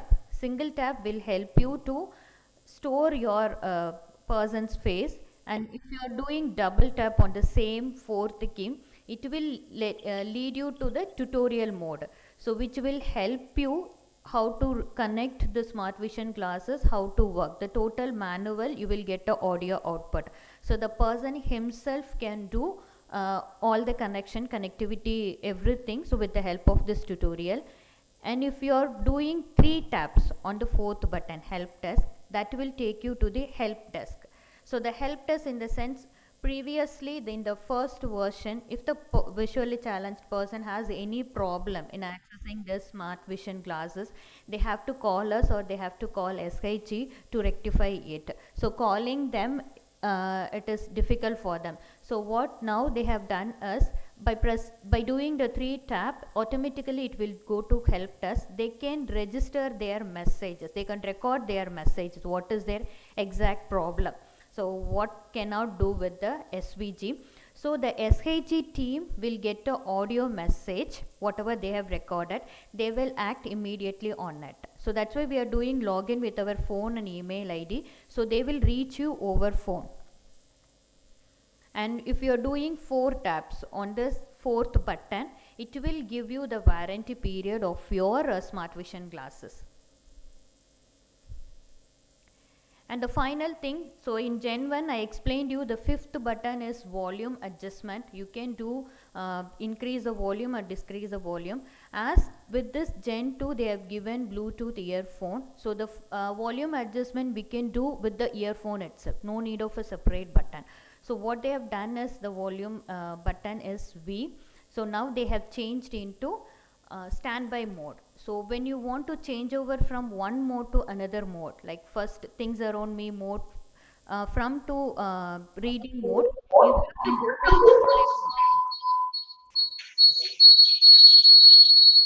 you have to go you have to go yes, okay. So the final mode will help you.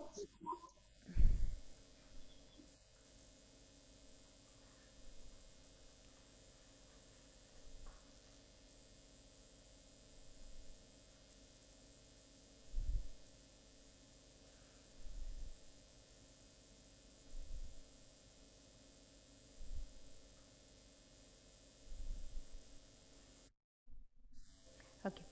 So the final mode, we help you to switch over from one mode to another mode. So automatically in a second you can change over from one to another. So these are all the like total demonstration of smart vision glasses. So if you have any doubts, you can ask.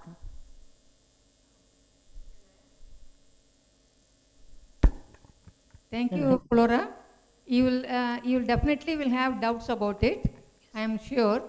And the other 5 institutes have to still receive it. We are willing to come in online on any day in the afternoons, so that we will one in one we can demonstrate how exactly to be using this. So before you start on your patients, from tomorrow we are getting this Sankranti on 14th, 15th, so we may not be there in the department. So maybe from next week onwards, anytime in the afternoon, if you could come, earlier you have to call and fix an appointment with Flora, so that we can individually come in online with anybody, any one of you, whoever have a problem or want to know more about it, we will come in online. So this is not a problem. We will be too much happy to do that help in regarding this. I think that 1 or 2 sessions you should have it to have you about a clear knowledge on how to make this useful to your own patients. It is not just one time, it's not good.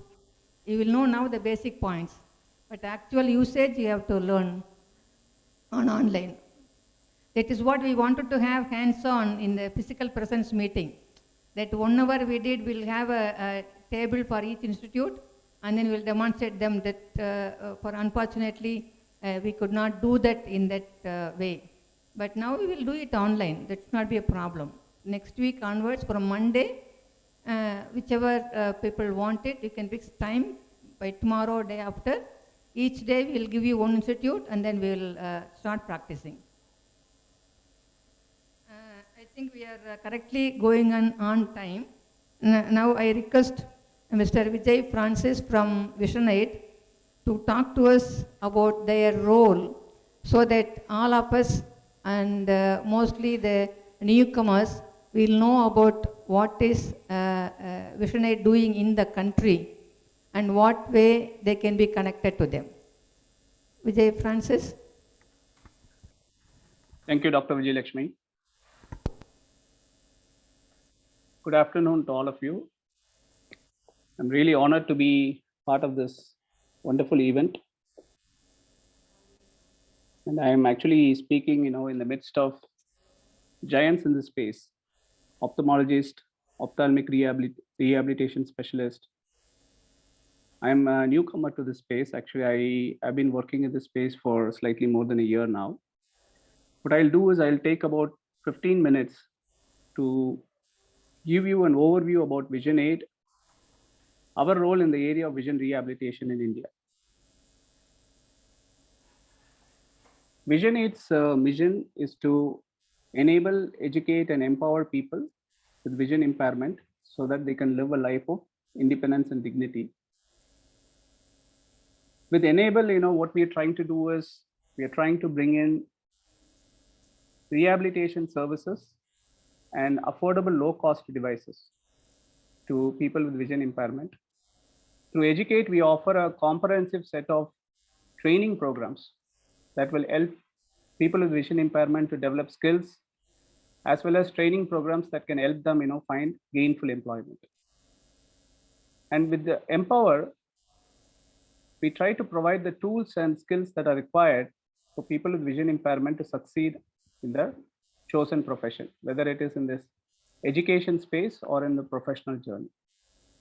And how do we intend to do this? We intend to do this by setting up Visionaid resource centers all across India.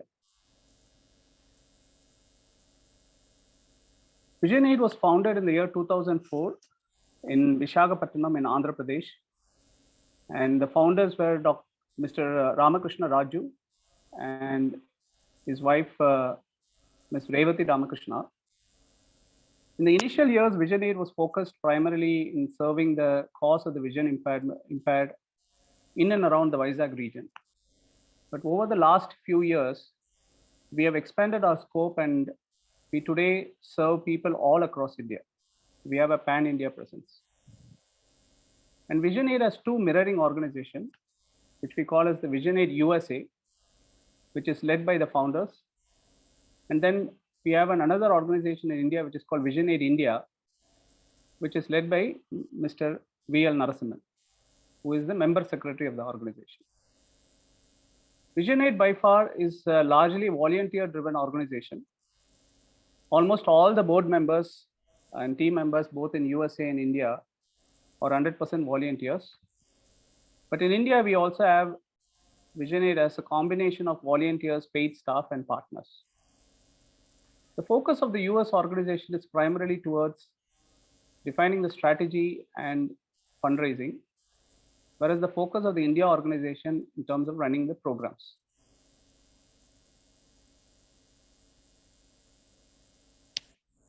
This is something that you already seen. Dr. Sagitya actually spoke about the Visionaid's model. Now, each resource center that we intend to establish or we have established, we would like to offer these 16 different services or programs. Now, these services actually start with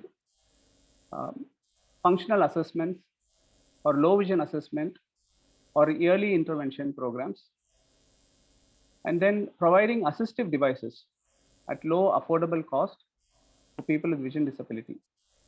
Then we offer a set of training programs, starting all the way from orientation and mobility, helping people to be able to navigate and move safely around. Computer training is one of the oldest and the very first training program that we started in Visionaid. And we help people to develop computer skills, learn the basics of computer as well as the screen reader software. And then mobile technology is to help people with vision impairment gain access to assistive technologies that are available online and be able to use it for living a life of independence and dignity. And the special skills training is one of the unique training programs that Visionaid offers. We offer programs such as digital accessibility testing training and also training program on Python programming language, as well as training programs on job coaching to take up competitive exams and so on and so forth. These special skills training help people to be able to find meaningful employment opportunities. Then we also offer Braille training and resources for people who have not been trained on Braille, especially people who start losing their vision later in their life. They may not be exposed to Braille technology. So we offer Braille training for such people. And then life skills program. This is for helping people to be able to cope up with the day-to-day life, the pressures of day-to-day life. Livelihood and employment assistance is to help people find employment. We work with several companies all across India, and we try to place people with the vision impairment in these companies, help them gain employment. Spoken English training is another important training program we offer. We offer 2 levels of spoken English training, one at the beginner's level and another at an intermediate level. And then we also offer several programs in the area of counseling, advocacy, research and development, and so on and so forth. So there are about 16 different programs services or interventions you can call that we offer through our resource centers. So when Visionaid was started, we realized that we cannot do everything by ourselves. And so we had to come together with like-minded organizations to be able to bring forth these programs and offer these services. So we started partnering with eye hospitals, community organizations, blind schools, and through our own set of online programs, we are able to touch the lives of hundreds and thousands of vision impaired folks all across India. Like mentioned earlier, Aravind Eye Hospital is one of our first partner among eye hospitals, and we are very proud to be associated with them for a long period of time. We also partner with several leading eye hospitals such as L.V.Prasad Eye Institute in Hyderabad, Shankara Nethralaya in Chennai, Voluntary Health Services in Chennai, Dr. Shroff's in Delhi. We work with community organizations such as Community Eye Care Foundation in Pune, Milton Community Center in Berhampur in Orissa, and Visionaid's charitable services organization in Vizag. Among blind schools, we are working with close to about 15 to 20 blind schools across India, and our programs vary from each school to school. In some schools, we offer a plethora of services, including building infrastructure at the schools, offering training programs, and other assistive aids so that the students can benefit from it. And Visionaid's online training program offered through our academy, through which we offer about 12 to 15 different training programs. And we train close to about 500 people every year through these training programs. We have been around for almost 17 years. What have we achieved so far, or where are we right now? We have 12 centers of excellence all across India.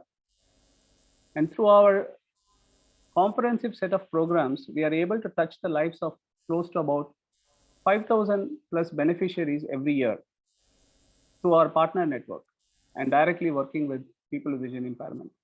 We offer more than 1,000 assistive devices every year. We conduct more than 2,000 low vision screening across India, and we are able to train almost 1,000 plus students every year in various training programs. And there are two important things about Visionaid. Visionaid is one of the very few NGOs operating in India exclusively for the cause of the vision impaired people. The second thing is almost all the services that we offer are free of cost or at a very nominal rate, including offering low assistive devices. And we are able to do that because we have a very low overhead cost and we have a large volunteer engagement. In our training programs, we offer the best of breed in terms of training curriculum, either developed in-house or we take the best of breed curriculum that is offered already by other institutes across the world. We don't stop only with training people. We also help them find employment opportunities so that they can gainfully get employed and be able to live an independent and meaningful life. And Visionaid has been a pioneer in the area of assistive devices. And we continue to invest in sophisticated technologies that will make the difference in the lives of people. Let me touch upon our training programs. Like I earlier said, we offer close to about 12 to 15 different training programs. And our training programs are across various levels. We offer programs at the beginner's level for people with very little education or who want to develop skills that will help them in their day-to-day life activities. We offer programs such as spoken English program at the beginner's level. We offer computer training at the beginner's level, mobile technology training, Braille training, and so on. Then we have programs at the intermediate level, which are slightly more advanced. And we offer programs in computer training, slightly advanced level programs, computer training programs at a slightly advanced level, and so on and so forth. And then at the advanced level, we offer several technology skill training programs and special skill training programs, such as digital accessibility testing training program in Python programming language, corporate skill development program, which focuses on developing soft skills for people with vision impairment, and job coaching. ability for students to be able to take up competitive exams. We continue to innovate, and on every year we continue to introduce at least 2 or 3 new training programs. For example, recently we have introduced a new training program. It's an advanced level program on Microsoft Excel.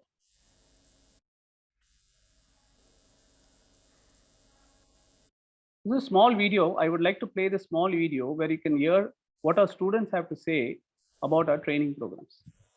English very fluently. I gain discipline and I improve my skills. I learned more than I expected. I'm no longer scared to speak in English. I really appreciate Visionaid who are giving chance to disabled to improve. There are many other students who went on to get amazing jobs. Let's listen in. I have received a full-time employee offer at Goldman Sachs as an analyst. I am the founder director of EY's Consultancy Services Private Limited. Job in data science field in XRQNs. I want to become a great singer in my future. Currently, I am working as an accessibility tester in Almed Systems, Chennai. I would like to now move on to the various other programs that Visionaid offers. And today's event is about the smart vision device or the smart vision glasses. More than a year back, Visionaid decided to partner with Assistive Technologies to be able to bring an innovative new device that will be a game changer in the lives of people with vision impairment. Our role in this partnership is we provide financial support to Assistive Technologies, which will help them to set up production capabilities in India. And we also collaborate with them on technology and other fronts to keep the product more sustainable and continue to evolve the product so that it can bring in new sophisticated technology to the market. And we also, using our network of eye hospitals and community centers, able to gain valuable feedback on the product and be able to pass it back into the organization. Thereby, we can develop a more sophisticated product. And we also help socialize the product across our partner organization and mobilize support for this product. And this event is a great example of how Visionaid, Aravind Eye Care, and Assistive Technologies, along with Rotary, have come together to be able to launch the second generation of this device.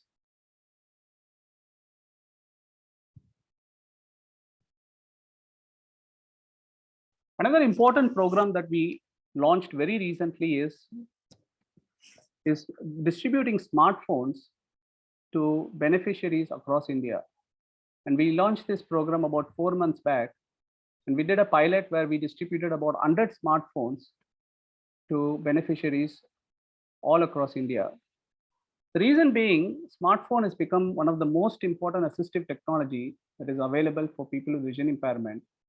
And we wanted to equip and empower these individuals so that they can use it not only for their day-to-day life activities, but also be able to use to get access to thousands of digital content that is available online, and be able to develop online skills in these areas.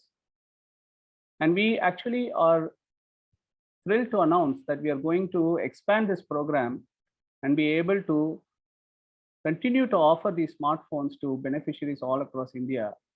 And we'll be making this announcement very shortly. And in this program, we have partnered with another like-minded NGO by name Trees for Life. And they, along with Visionaid, have been able to sponsor these smartphone devices.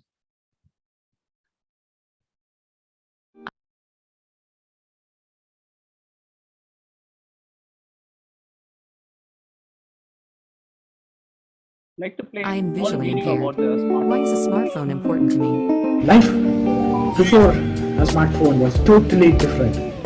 It was very limited. I used to face difficulty in reading books. I did not have a separate recorder, or I was not aware of any screen reader. Then came the smartphone. It transformed my world. I used my phone as a window to the world. be it email, social media, or learning. For example, if I need to walk to the nearest grocery store, so all I would need to do is click here and search for my location. It already shows up some suggestions, so whatever store I need to search for, all I need to do is I enter that, I hit search, and I hit the walk button. I use the text-to-speech feature on smartphones to convert all text, whether it is email or books, to speech, so that I can access this information easily for learning or for doing my day-to-day work. I installed applications like Ola, Uber, learned how to use it, and became independent. My smartphone can also help me identify currency. என் பெயர் என் கண்ணன். நான் பூரண்டவள்ளி பார்வையற்றோர் பள்ளியில் 11ஆம் வகுப்பு படிக்கிறேன். Vision eight என்ற நிறுவனம் எங்களுக்கு வழங்கிய ஸ்மார்ட் ஃபோன் என் படிப்பிற்கு மிகவும் பயனுள்ளதாக இருக்கிறது. அதனால் நான் விஷன் எய்டுக்கு மிகவும் கடமைப்பட்டுள்ளேன். நன்றி. I also use my smartphone for pursuing online courses on an app called Khan Academy. So here's a quick demonstration of the home page. I enjoy taking courses on Khan Academy. I often use the Be My Eyes app so I can have someone help me understand my surroundings as well as identify things for me. It is one device without which I can't imagine my life. It is the one thing I rely on the most.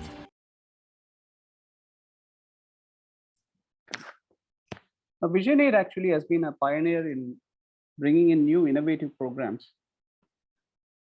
One such program is the Digital Accessibility Testing and Training Center that was launched about 2 years back. Through this center, we offer training programs in digital accessibility testing.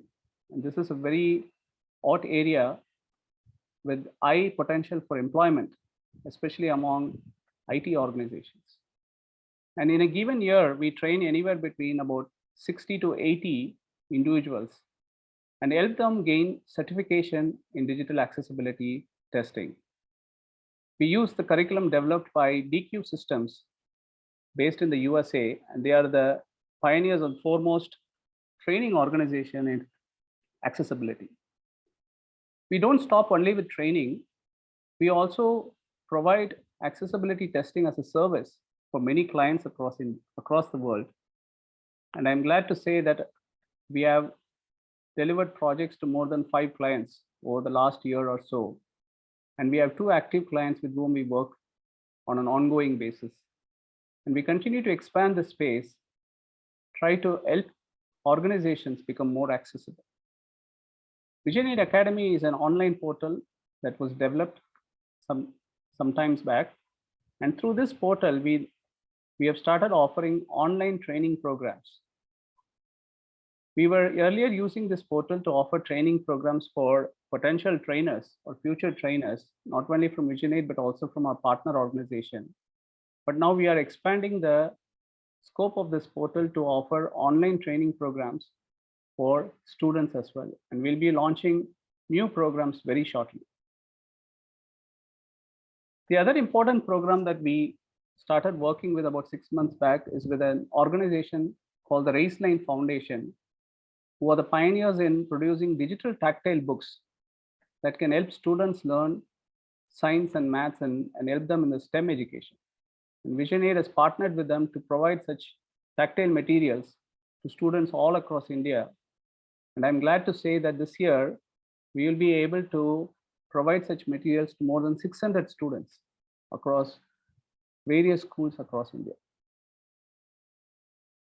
Visionaid also has been a leader in technology innovation for a long time, thanks to the work done by Mr. M.S. Raju, father of our founder, Mr. Ramakrishna Raju.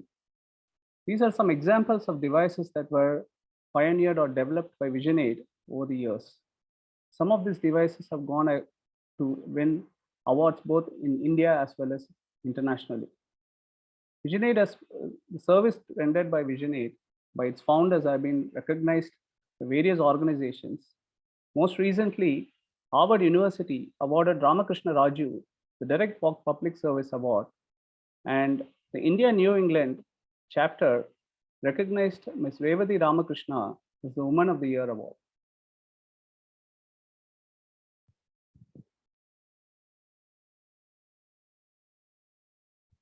That is the end of my presentation. I'm really thankful to Dr. Vijay Lakshmi and Flora and Mr. Narasimhan for giving me this opportunity to speak in this event. I hope this information was helpful to you. If you'd like to contact Visionaid, these are our coordinates. You can reach us on our website at visionaid.org or visionaidindia.org. Or if you want to write to us, you can do so at info@visionaid.org. Thank you so much. Thank you very much, Vijay. That was a good presentation.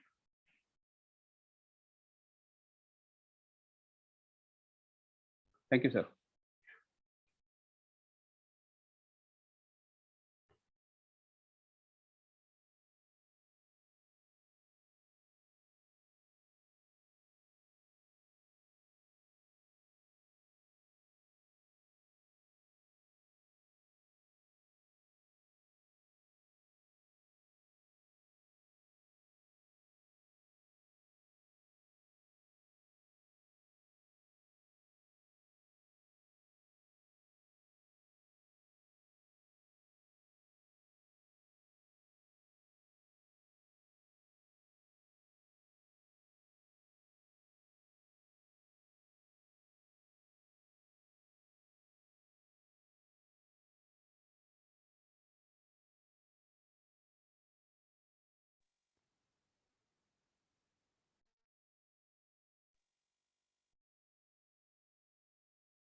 Laila, unmute yourself.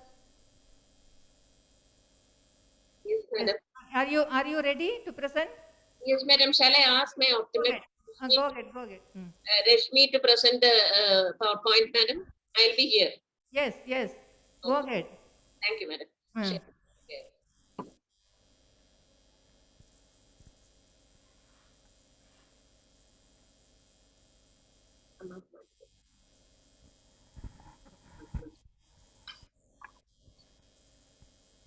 Maximize the screen, ma.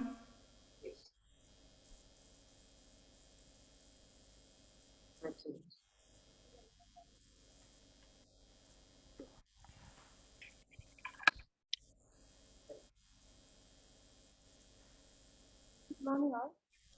Can you hear me? Yes, we can hear you. Go ahead. Louder, little louder. Let me brief you about vision rehabilitation services provided by Congress Charitable Trust Eye Hospital, Calicut, Kerala. These are some snaps of our department and services. The slides are not moving, ma. Not moving? Slides are not moving. Can you see now? No. Still we are in the first slide.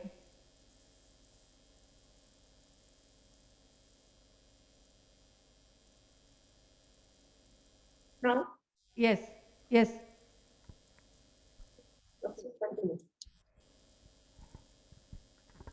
Talking about the infrastructure, we have a 155 square feet room where we do vision checking and refraction.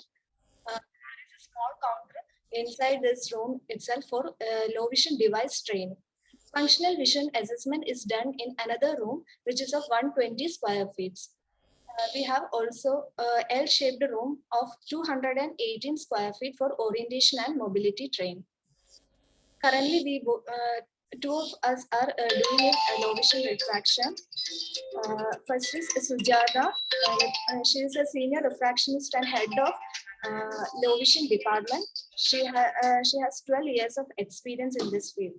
And second is myself with 7 years of experience. We have attended many CMEs held by Aravind Eye Hospital and Narayana Netralaya. Mainly, we have attended short-term low vision training program at Aravind Eye Hospital, Madurai in the year 2019. These are the low vision equipments and aids we have. We have ETDRS chart, for vision checking, full aperture trial-set for refraction, Pelliropsin contrast sensitivity chart, Jerem's tangent screen, color vision. We have Ishihara color vision book and transfer D15. We have both optical devices, both for near and distance. We have spectacle type binoculars, monocular and binocular. Optical devices for near include prismospheres, handheld magnifiers, half-eye glasses, cutaway stand magnifiers, etc. Non-optical devices, we have signature guide, letter writer, reading stand, etc. Electronic devices, we have electronic devices field as assistive devices also. For pediatric vision assessment, we have Lear grating paddle, Lear simple book, hiding Heidi, Lear rectangle game, 3D Lear puzzles, rope light, running LED light, fixation toys, etc. Rehabilitation services available in our institute. We do comprehensive functional vision assessment both for pediatric and adults. Vision therapy and occupational therapy we need to improve. We need to improve our CVA services also. We are prescribing and vending low vision devices. Currently, we are prescribing electronic devices such as video magnifier. We are expected to prescribe advanced electronic devices. Low vision devices. We are currently networking between differently disabled centers, physiotherapy and rehabilitation centers. Training in orientation and mobility, we are and vision therapy for children with vision problem. Yes, we are doing that. We need to develop pediatric vision therapy for children above 3 years. Currently, we don't have computer assistive software or devices. Basic facilities in phone are explained to the patients. We are referring patients to higher center for computer assistive software education and advanced electronic devices. We give guidelines for higher education and job. We are not issuing a disability certificate, but we definitely explain the need for a disability certificate and assist the patient to get the certificate from medical board. Manpower development in the field of low vision, we need to improve. Research and projects in low vision rehabilitation, we need to improve that. The numbers of vision patients in our OP. In the year 2019, we had 770 patients, new patients, and 48 review patients, totally 818 patients.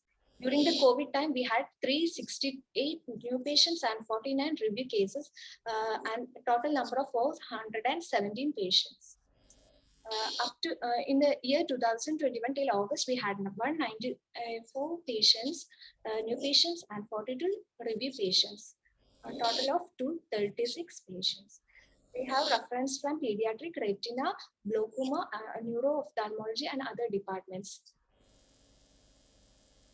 These are the list of devices distributed in 3 years. We have described mostly hand magnifiers, spectacle magnifiers, stand magnifiers, electronic devices like video magnifier, letter writer, drop lights, monocular telescopes, Fresnel prism, video magnifiers, dome magnifiers, and pocket magnifiers. Milestones. We have been doing low vision services for the past 12 years. We had low vision services providing low vision devices. We are dispensing most of the low vision aids. Our low vision department was enhanced by the Ksos project in 2019 with the help of Aravind Eye Hospital. As we are trained from Aravind Eye Hospital, Madurai, for the same.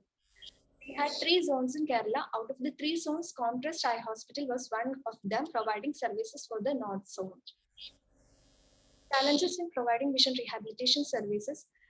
We are getting decreased referrals from doctors. We are persons in low vision.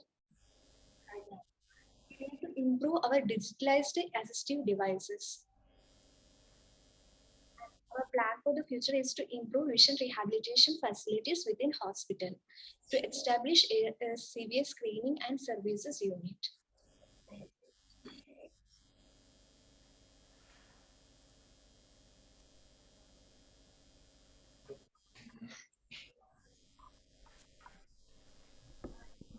Thank you, Reshmi. So now the next hospital presentation is Sitapur Eye Hospital from Uttar Pradesh. Ms. Unnati Wise. So my presentation was already. Ms. Unnati? Yes, ma'am. Yeah. You can start your presentation. Yes, ma'am.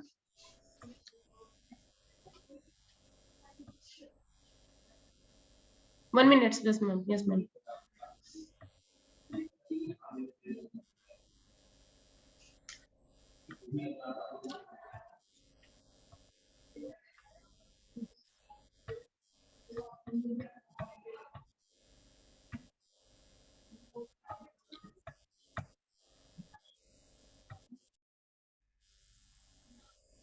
Yeah, you can see my slides. Hello. Yes, ma'am. We are able to see. Yeah. So go ahead. Good afternoon, everyone. So I'm presenting the law as a low vision practitioner from the Sitapur Eye Hospitals. Here we established the low vision department in 2010 in August month. So right now we completed the 10 years of our low vision department.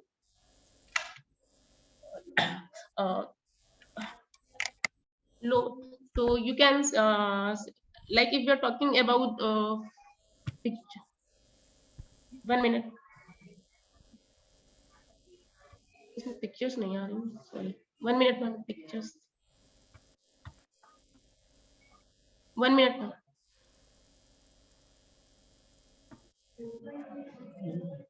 Sir, ma'am, I shared the PPT who have pictures, but right now pictures are not there. Go ahead, ma'am. Whatever you have prepared, go ahead. Okay, no problem. So regarding the infrastructure, in our Sitapur hospital, we have a single room, but in the room size is lost, so we divided the room in different sectors for the like refraction and vision assessment and regarding the training of our patients. So, and there is no separate room like for the digital room or other orientation, other mobility. Presently, we don't have the rehab center. We are planning of it because we did the collaboration with the Parkinson's International Institute. I hope it will started. Our rehab center will start in the end of January. So in low vision department, there are 3 members, me and other one, my colleagues, Preeti. She is also very experienced with the low vision patient. And the third person is the Anjali Avasti. She is a junior optometrist. In our department, we started the department from the secondary level low vision kit of 11,000 rupees, but presently we have around 6 to 7 lakh estimate of a low vision department. In our low vision department, we have all type of like optical devices and non-optical. But in electronic, we have only 3 devices: Magic Zip Magnifier, Acutech, and a portable video magnifier. So under the we have some pediatric we don't have any fully stabilized low vision department, like we don't have all pediatric examination devices, and we don't have any special devices for the pediatric assessment. So we have Ishara chart like the contrast, LVPEI contrast, logmar contrast sensitivity chart, and all devices. We develop like our pro forma regard of low vision assessment in Sitapur Eye Hospital. And presently we don't have the networking with the other institutes. We started the 2 short-term courses in low vision, 15 days training in low vision and 1 month training in low vision. But due to the COVID, it didn't start. I think in 2000, at the end of 2020, we will start this type of program for the awareness and for the development of low vision services in our UP, North India. So these are the like list of service provided, training and in ocular movement and vision therapy for the child with vision problem. So we have some devices, we don't have any special devices, and for the issuing the visual disability certificate, because we are not the government organization, so in each and every patient, if patient need have a case summary, we give the case summary for the disability certificate, and we send our patient in district hospital in Sitapur Hospital for the issuing the disability certificate, and by the phone or via the like a short follow, we always assess the patient ki the like disability certificate is issued or not issued. But most of the time in our area, patients suffer a lot regarding the issuing the disability certificates.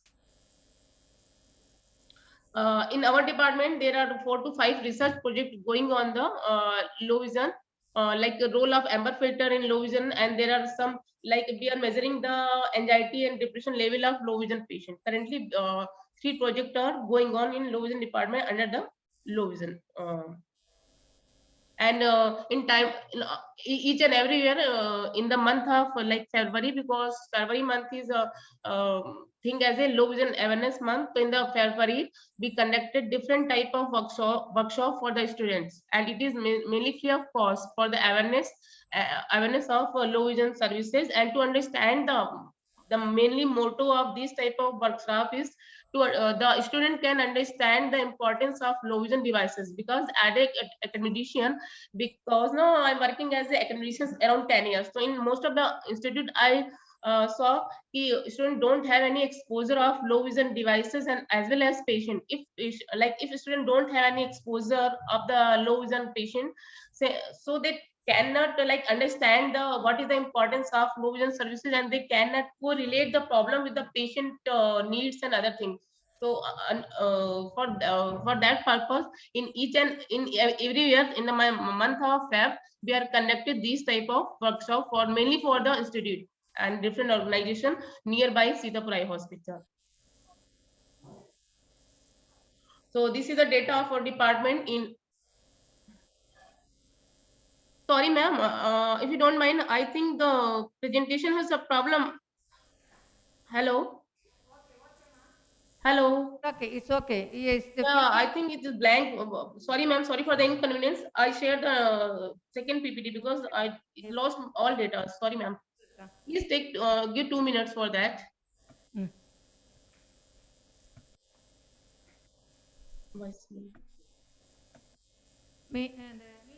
I think these two, before we forget, Narasimhan, before we forget, we'll just discuss these 2 hospitals. Flora will take his number. For regarding Comtrust, they are doing basic things is okay. Ma'am, excuse me, ma'am. Can you give 2 minutes for the presentation? For the presentation, because this presentation lost the all data. I don't know. So I will share the like our presentation, because in our presentation I have all data. It's here. What we have, Flora is getting your presentation. What you have sent to us, she is getting it. Unnati. Flora is getting your presentation, the last 2 slides. Okay. This is what you meant? No, yes. Yeah, sorry for inconvenience. Yes, ma'am. Go ahead. Yeah, in 2019, we see the 366 patient, and the review patient are 66. Review patient was 66. In 2021, we see the 426 patient, and the follow patient are 95. And the maximum patient referred by our pediatric department, ma'am. But the most challenges thing for us, because here is the very lack, they don't understand the importance of low vision, and patient is differ in a very late phase. In total OPD, around most of the patient, around 70% patient have a need of rehab, but presently we don't have rehab. So we try to manage the patient in our clinics under the low vision, and they have very poor digital vision. So there is a very huge need to aware the optometrists as well as the ophthalmologists and the public also regarding the referral criteria and importance of the low vision services. So these are the different distribution of how many devices we dispense in the particular year in 19 and 2021, and that's why, because the patient is came in our OPD in very late shows, that is a, it shows by our data. You can see in maximum dispense devices is the filters. Like in 2019 we dispense the 76 filter, and in 2021 we dispense the 98 filters, because patient don't have residual vision, so we are unable to magnify the patient vision. And sometimes we can magnify the patient vision via the electronic devices, but our patient, mostly patient belong to the rural area, 72 because Sitapur is a small district, so mostly patient belong to the rural area, so they cannot afford these type of devices. And so we are very thankful to the CBM, because with the help of CBM we can dispense all optical and non-optical devices free of cost to the patient. So we are trying for to achieve the different excellence level in excellence level. So in 2021, we got the best case presentation award by Optometry Council of India. It is a very interesting case series of the Orpheus oculi albinism, because one patient came in our OPD with this problem, and we can identify the two same sibling who are suffering from this type of problem. So it is a like two brother and one sister from the same family. So with the help of history taking, in ideal history taking manner, we ask the history of siblings. So with the help of history of sibling, we can identify the patient as well as two other family members is also suffering from this problem. So we call the other one sister and brother, and we dispense the CTV for the distance vision filters, and for the near vision we do the hand magnifier. Now they are very happy, and they're doing their work with full efficiency.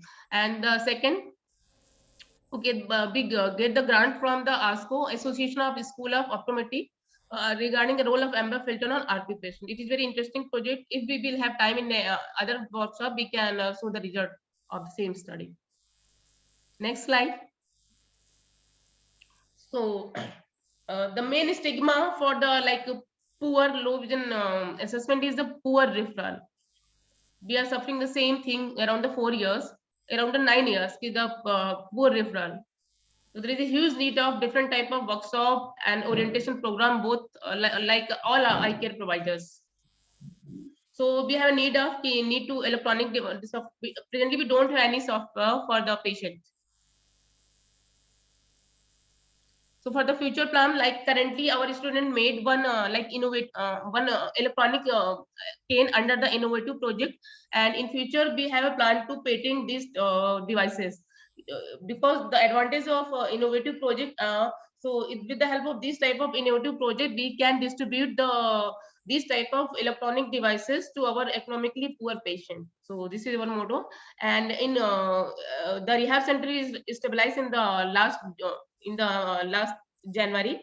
In future, we are planning to open the blind school, and we do the research, we more upgrade our research project for the publication and other things. Thanks a lot. And sorry for the inconvenience, ma'am. No problem. Thank you, Unnati, for a detailed presentation. But as you see, your institute is the prime institute for UP. I think you need to have a better equipped and then better human resources. But right now, you said you are not your training in optometry. Your main focus is on distributing low vision devices. That is sorry, ma'am. Your main main activity is distributing low vision devices. Yeah. Yes, that's all. And there is, now I don't see anything on the mobility training program or any other programs what you have. No, yeah, ma'am. Currently we don't have this type of infrastructure, ma'am. You have? We don't have this type of infrastructure, we don't have like electronic device. Yeah, the infrastructure is the problem for everybody, that we will address it. Infrastructure and human resource is common for everybody. That we will address at the end. But for you, being also you have a CBM support there for low vision devices. Yeah. You can think a lot to improve yourself, including your manpower, including your area. The CBM could help you. That's the only thing. And then maybe for optometrist training, a little bit more, whatever you have heard from Dr. Deepak talking about. There are so many things. It's only, we should not restrict ourselves only to magnifiers. So there are so many things available. Maybe you can have enroll. First thing is optometrist getting trained by Deepak. Yeah. And then improve your adult low vision devices. Okay. And then try, you have a human resource side, you should have one rehabilitationist who can do better with the children.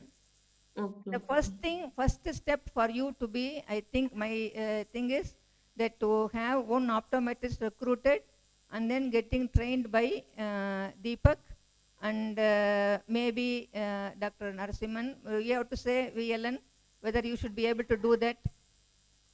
Yeah, ma'am, we have one more, like one person who have like explosion No. of like.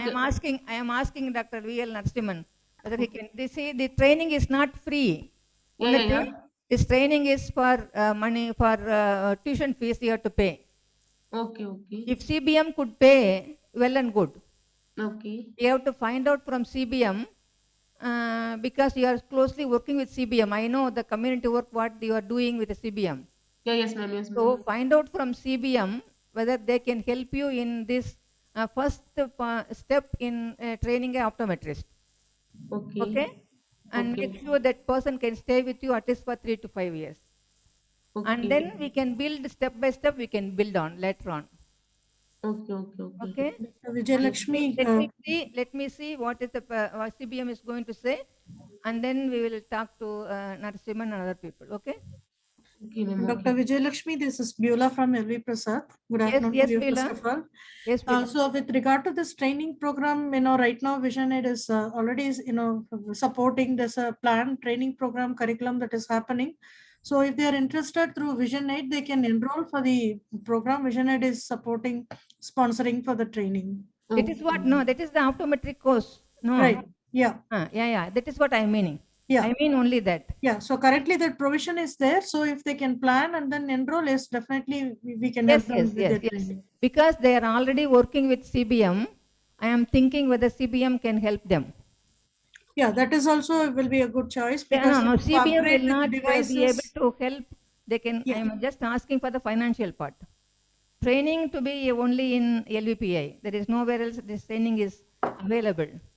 But whether to find out whether the CBM, whatever the source they have, let us try that source can help them. If that is not possible, then we can approach the Visionaid. Let us see. Because they have been doing 3-4 projects with CBM. Yes, ma'am. Yes, ma'am. So we should try all the sources. Yeah.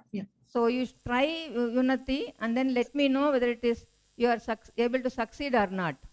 Okay. Then we'll think about other sources. But the training should be in LVPEI for 3 months. That website should be available. You just go through it. All of you.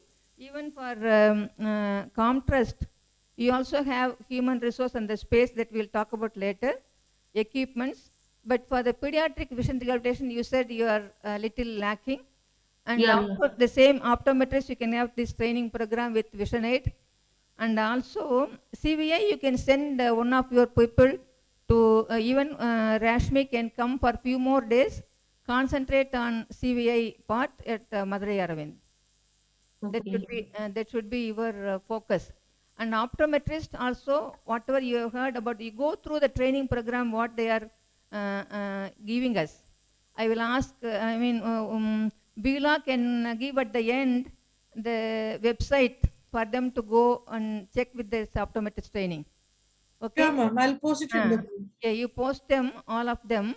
Let them see what is the availability and let them see whether they can be benefited, and then maybe they can write to you.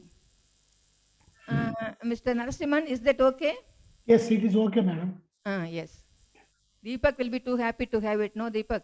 Yes, ma'am. And the other thing which I wanted to share is that now we have also started rehabilitation certificate program that is for 2 years. So these are on the same line, or you can say compared to like what we had earlier, vision technician training program for 1 year. So we thought on the same line that, okay, for rehabilitation, we don't have any organization which is offering apart from the Holy Cross, which is 5 years program. Yes, I do So, agree. so this 2 years program will enable people who are 10+2 from the rural remote area to have a comprehensive rehabilitation understanding, and then in the vision rehabilitation area, they can do phenomenal job in the rural secondary centers and other places. So we are recruiting, and currently we have trainees with us, which we have recruited for our secondary centers. So if other centers also are keen from the country, so next sessions, whenever it starts, Beulah can guide us when the next session is. We can think of adding those people also. But it has to be a local community person who is willing to work for longer durations, because it's 2-year certificate program. It is a difficulty in getting people. So maybe can you write in detail to me by mail, Deepak, about Sure, the ma'am. training program, about Sure, the ma'am. long-term training program. Sure, ma'am. Let us see our own Aravind other centers will be able to get benefit from them, from it. Okay? Right, ma'am. Yes, do write to me. Thank you. And with that now, yes? With that now we request now Sadhguru to present it.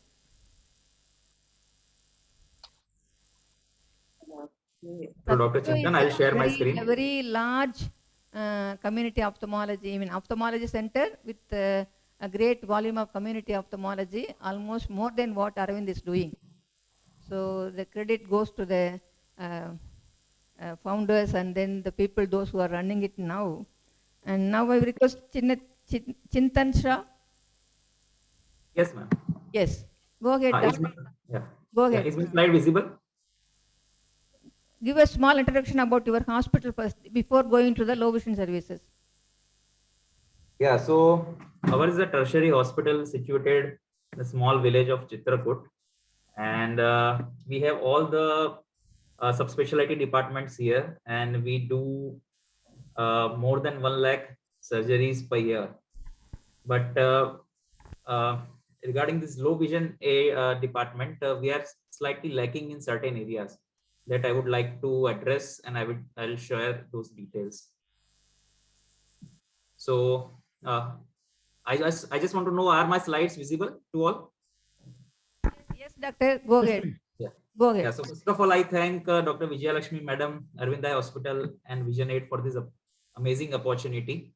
And myself, Dr. Chintan, I'm a consultant here in pediatric ophthalmology and strabismus department.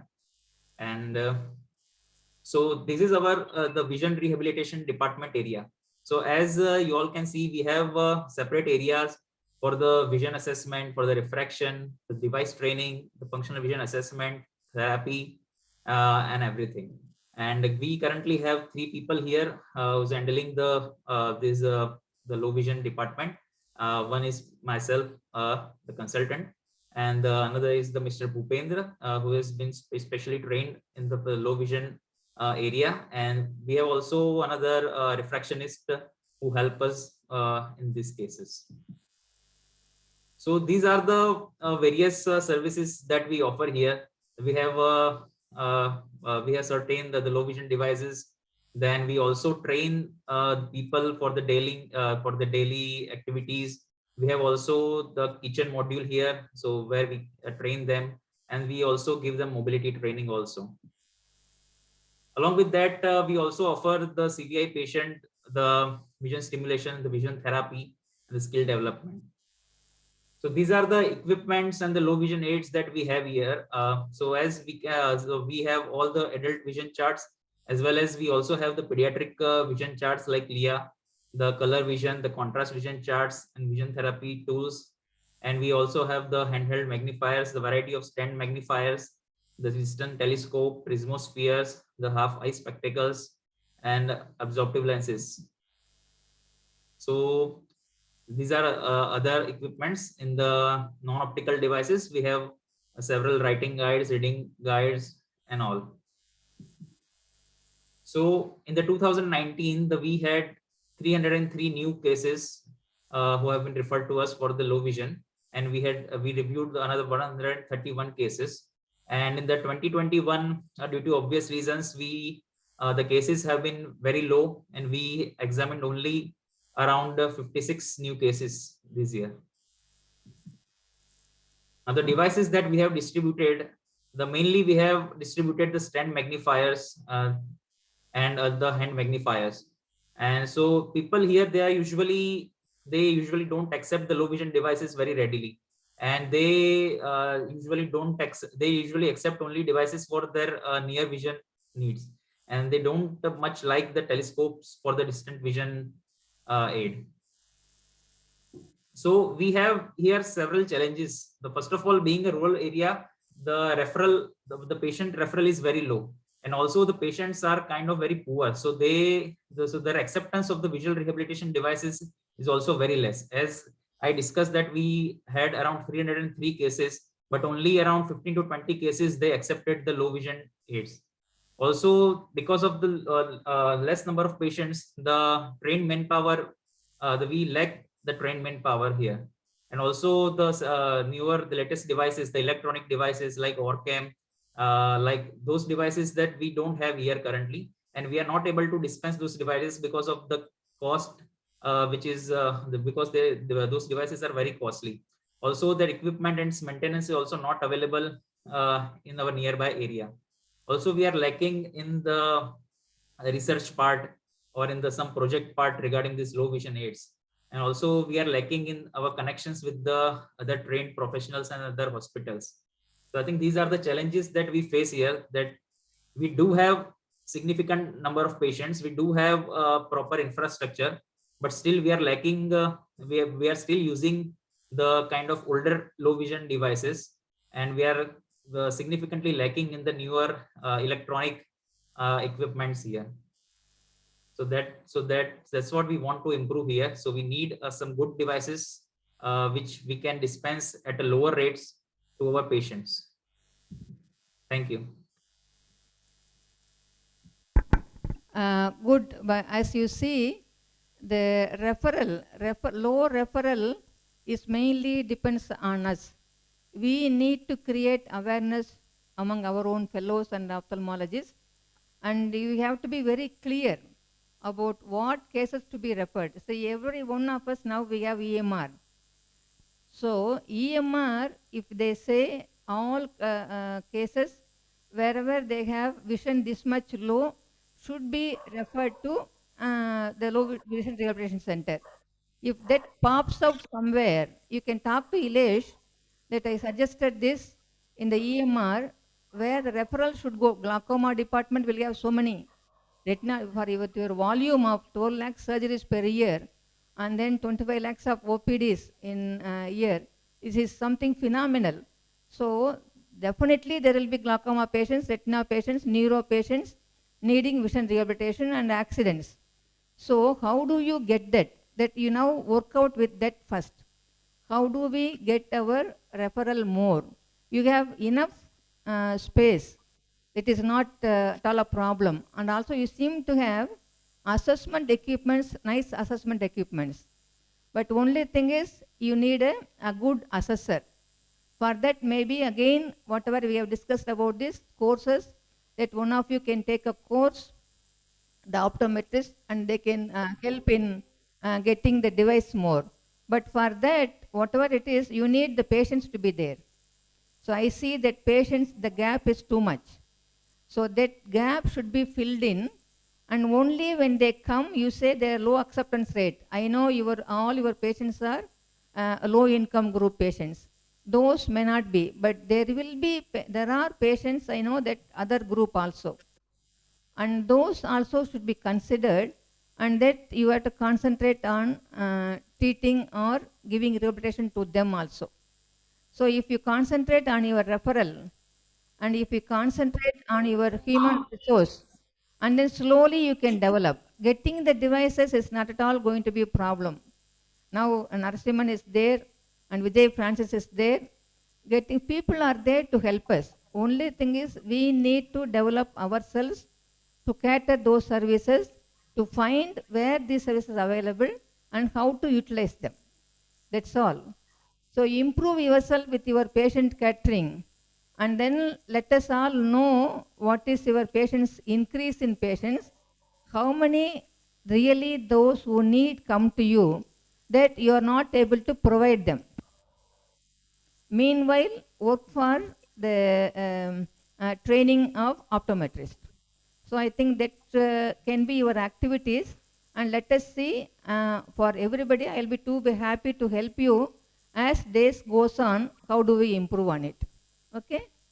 And otherwise, no, this capacity building, if you talk one institute, we can talk for 1 hour, but that may not be the right time now. Maybe the basic things improve. Maybe next time we will have only the hospitals for capacity building itself, maybe for a day or two, and then we can discuss in detail about each part of it. Now with that, I request Dr. Subra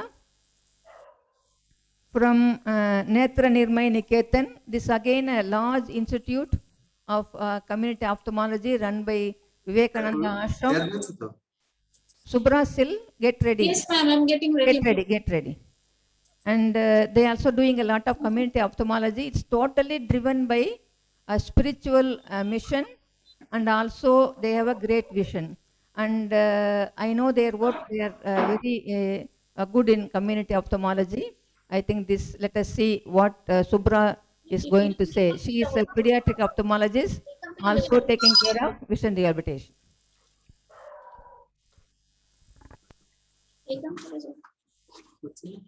Is my screen visible? Yes, ma'am. Am I audible, ma'am? You are audible. Your PPT is not there. Your whole screen is there. Get the PPT alone. Yeah. I can see your PPT there lying on the last row. Just give me some time.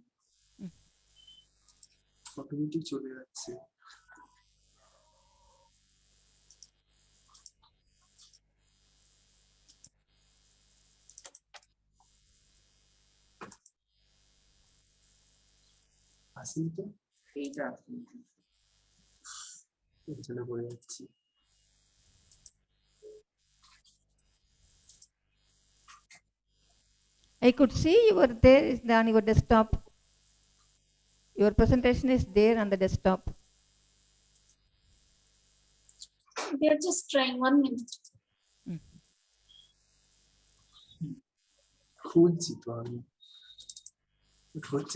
It's not visible, ma'am? No. So can the next presenter present till then? We'll Okay. Next, Abhilasha, are you getting ready? Get ready. Yes, ma'am. I'm here. Abhilasha. Yes, ma'am. Yes. Yeah. Okay. Take a second. Sorry, ma'am. Because of OR, I joined a little late. Yes, it's okay.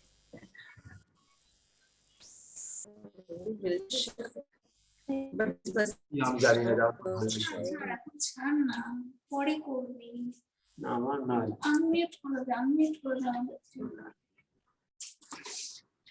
we'll start sharing. Yes. Someone else's screen is this. Ma'am, I think previous speaker has to stop sharing their screen. Yeah, Subra, you stop sharing. You stop sharing. Click on the button. Stop sharing the screen. Yes. Mariam, go ahead, ma. Dr. Abhilasha, go ahead. Yes, ma'am. This one.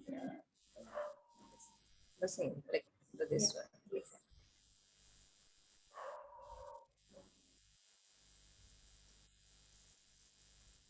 Hello, everyone. Am I audible? Yes. You are audible. Your slides are not seen. You are audible. We have to go and share screen. Yeah, we already shared, and then we start. Yes. Yeah.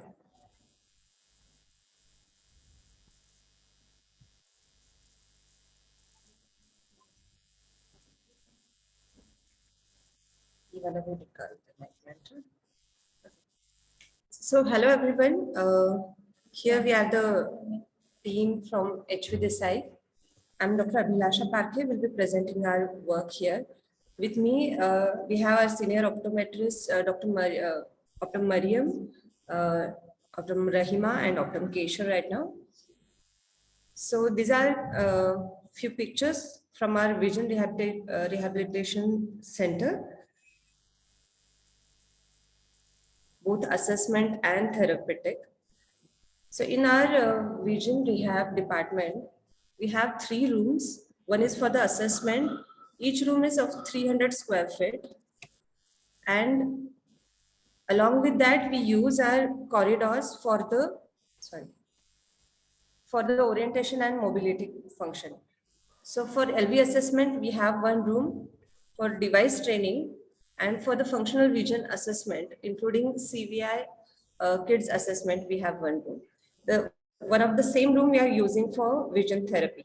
We have 1 room dedicated to telemedicine that we can use in further for the digital resource training or any online training that we can have from other institutes. Just a second.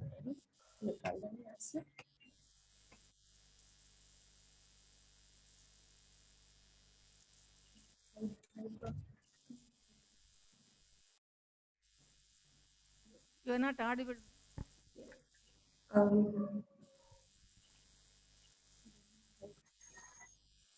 Give me a second.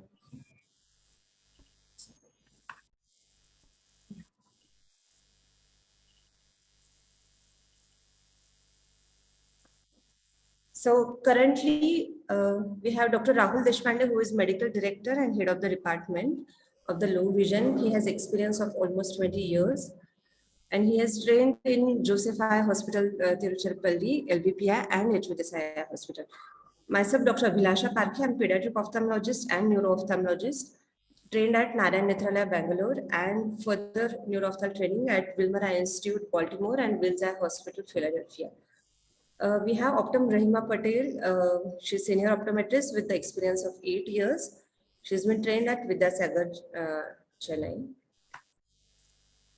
And Optum Mariam Zabule, she also has experience of 8 years and trained at Lotus College of Optometry. Let me go to the next slide.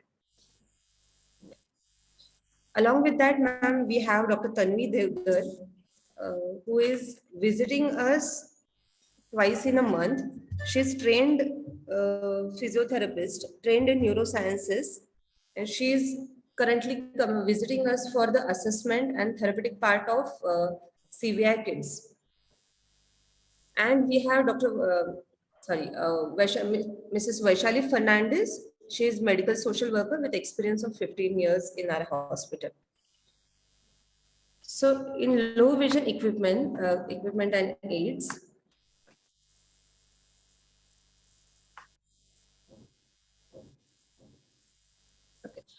so we have been dispensing telescopes, spectacle magnifiers, hand and stand magnifiers, electronic devices including mouse scanners and handheld video magnifiers, non-optical devices, ETDRS charts. We have telerobson charts.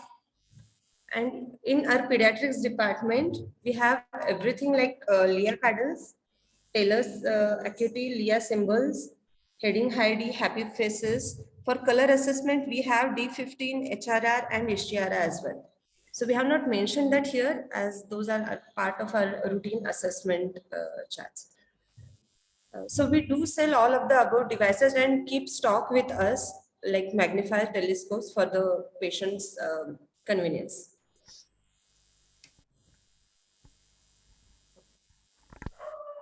So among the list of services we have been providing is the comprehensive functional vision assessment both for the pediatric and adults, prescribing and vending low vision devices including advanced electronic devices and assistive devices. We are training in low vision devices. We have till date trained 4 international students as well from South Africa who are like pursuing their optometry training and continuing in their respective country. In this column, specifically in networking with different professionals and organizations, we don't have anything as a routine, but often, as I said, we have Dr. Tanvi Devdar. She is a practicing neurotherapist in Pune. We have done MOU and tie-up with her. Apart from that, on and off basis, we have been attending trainings in low vision devices and CVI. For past 2 years, we have been doing that online because of COVID thing. But yes, we don't have that as a routine thing. I'm not able to move to this. In training in orientation and mobility and vision therapy for children, yes, we are doing that. But definitely we need more training in more advanced assistive devices like orbit reader, smart vision.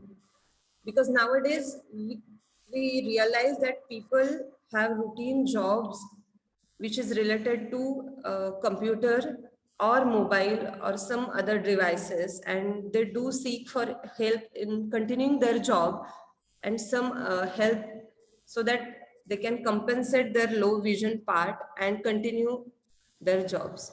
So yes, we need help in this. Visual disability certificate, we have been providing recommendation letter to schools, and we have Sassoon Hospital, which is like a tertiary medical college and government hospital in the same city. It's like 5 kilometers from our hospital. So we are providing all our notes and case summary and giving recommendation letters so that it will be easy for the patients to go and get visual disability certificates from the government medical college. So manpower development in field of low vision, we have been training optometrists, and we have routinely 1 month training course available at our HVDSI hospital so that people can come for 1 month training, that is the short-term training, and get the low vision devices training. In research and projects, we have published like 7 to 8 publications in this, but we need to strengthen research skills in this field. And this is the data for 2019 and 2021. In 2019, new patients were 300, follow-ups was 60. And in 2021 till August, new patients were 137 and follow-up were 20. Because of COVID, I'm sure this number has gone down and total were 157. So we have analyzed the total referrals from other department, and maximum number is from pediatric and retina. And now that I'm the seeing neuro-ophthalmology here, so I have been referring this. But what I have realized is that as Madam just now mentioned, that see both like people are referring, that your colleagues are referring patients to you, and the second thing is the patients you are getting, you are giving them justice. So I would like to discuss one point after my presentation with Dr. Vijay Lakshmi, that in neuro patients, we are getting varied kind of optic atrophy, and not necessarily that Snell and visual acuity is good, but patients confrontation is poor and patients are not happy. So a lot of time it happens that most of the practitioners understand that 618 and 624 vision is pretty good, so no need to refer to low vision. But actually patient is here for the same health, that though you are diagnosing and everything, we need further help in this matter. So from neuro-ophthalm, we have been referring hemianopia patients, optic atrophy patients, traumatic temporal pallor patients, and from pediatric as well.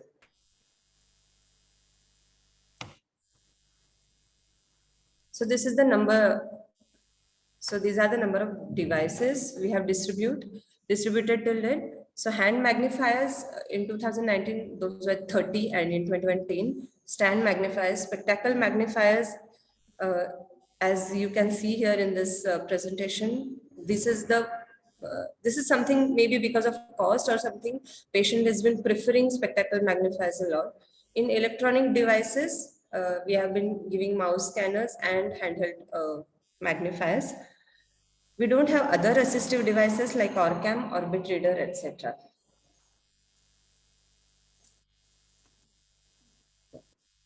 So we have conducted in the major achievements, we have conducted a statewide survey of the schools for the blind and have provided low vision devices to all the needy children. Our HVDSI Trust runs its own TTI center, which is like 2-3 kilometers from our hospital. And there are patients who are more than 18 years old, and we are training them in vocational and occupational projects according to their abilities. That is for the skill enhancement and employment opportunities for the visually challenged people.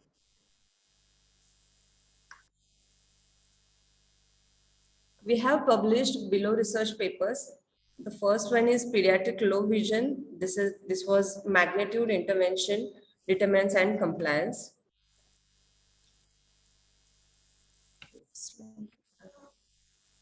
Impact of low vision services on functional status and vision-related quality of life, assessment of compliance in children using low vision aids, prevalence of uncorrected refractive error and other eye problems among urban and rural school children, prevalence and causes of avoidable blindness and severe visual impairment in a tribal district of Maharashtra, India. So these are the publications till date. Many are in pipeline, like peer reviewed and everything. So would like to discuss these challenges that in demand for services. So compared to patient volume, that there is lack of awareness about rehab and about service providers. So we suspect that a very small proportion of needy person actually reach us due to various barriers. The first thing, patients are more interested, not interested, but they are mostly they get counseled to get disability certificate, and not the remaining part. Usually people forget to counsel them in a different government medical colleges or different healthcare centers, that apart from getting disability certificate, there are something called low vision devices and where you can get further help. Human resource related, difficult to find motivated staff to work in the rehab field, shortage, poor awareness about structured training program, and ophthalmologists like clinical practitioners are not very keen to be involved. So a lot of time it happens that when there is nothing to do further, then patient get referred, rather referring them quite early. Equipment and infrastructure related cost is a major barrier. So even though we give trial to a lot of patients here as well in pediatrics, because of cost, a lot of time it remains on EMR and on paper, and usually parents opt to visit afterwards to purchase the same telescope or magnifier, etc. And we have done analysis that it doesn't happen that always they come back to purchase it. So cost is definitely a major barrier. In hospital, other clinical services are prioritized, hence rehab services do not get enough focus which it deserves. So regarding our future plans, we have to strengthen the services by deputing dedicated HR in next 2 years. This is our goal, to expand the area of available services, to impart research skills among the staff, which is already working in the department.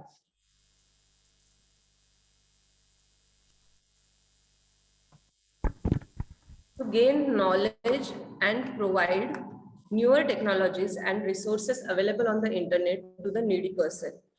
Along with this, we are interested to develop and cater services for the kids of cerebral visual impairment, so that we can give, apart from diagnosing, we can give justice to the kids as well. Good, good, Dr. Abhilasha. I just gained all the points. Your space seems to be okay. The human resource, if you are ophthalmologist, you are also neuro-ophthalmologist and pediatrician. Yes, pediatric ophthalmologist. Yes, so yes. that is how you are getting more patients, because you are aware of the situation. You are getting more from pediatric and neuro, but not from other clinics. Yes. So it is not that easy. I know it is not at all easy to make our retina person or glaucoma person, because they just see the eye If it is okay, they don't talk or counsel about the next point. They just give drops or whatever say this is that. They don't go beyond that. So Yes. how do we, that is a major challenge for us. How do we make our own ophthalmologists think about innovative systems of referral? Like I said earlier, EMR referrals, or you should go on talking to them. Whatever the opportunity you get, and not individually, in just like organize a small half an hour, 1 hour program for chatting each other, or you will have grand rounds in your own hospital, you have PGs. So Yes. like that, in that forums, you just talk to them about the importance, what exactly can be done. So what we are not doing, the justice for the patients who really need it. You are in the central town of Pune. Yes. So you will have all cadres of patients coming to you. It's not only like Chitrakoot where you get only low income group Right. and not much educated people. But you get all people from all the homes of the spectrum. walk. Yeah. So you should be equipped, and you are a major institute in that area. So you should be equipped with the services. Yes, the management may not be able to help in all because we are not going to earn anything for them. You understand? That is again another problem. Any management and hospitals, as we are not earning much, so we need to justify. We need to justify what we are doing and how can be improved by doing our own work. Supposing you don't have enough space, you just try to get with these referrals, other things, you have more crowd, and then you just show them that this is not enough, the place I want more, and definitely they will do it. See, without showing our input or our effort in making the clinic better, others will not come in to help us. And you have a very good chance of getting services to the children also. So what you said for CVI, unless you have a rehabilitation with you, it's difficult to concentrate and then go ahead with. One person dedicated to the services should be there in the clinic. An optometrist, rehabilitation services. Ophthalmologist can be only a part-time. Right. So these two people should be there if you want to take their services up. Yes. So Yes. we need to develop that part first, and then go ahead with the other expanding your services. Without human resource, you will not be able to expand your services. The commitment. But for that, to get the training from management or getting permission, you need to show that you are capable of getting more patients. They will ask, no, what is it? If I train more people, if I spend that much money, if you give me that much space, what will be your output? Yes. Yes. So you should be justifiable for that. Definitely. By that, definitely people are there to help us. Yes, in improving our services. Yes. That is my experience in it. Only thing is we should be shouting or we should be asking for help. Asking If for just, it. this all that I can do. If we sit at home, then nobody will be able to help us. Right. Right. Yes, ma'am. Start first and then with referrals, and then we will look at other possibilities. Yes? Yes, ma'am. Yeah. Yes, ma'am. We will keep in communication. Yes, ma'am. Thank you. Once you get the devices, I said earlier, once you get the devices, we'll come online and then teach you. Definitely, ma'am. Yeah. Yes. Now, Subra is ready, I think. Yeah. See, the good thing is here, I don't know how, as I am pediatric ophthalmologist and low vision services, many of the major institutes, the pediatric ophthalmologists are acting as a low vision consultant also. At the Aravind Eye Care system is like that. I was thinking about that, but now I see all other areas also like that. So that's a good thing because they will have more commitment on that. Let us hear what Subra is going to say.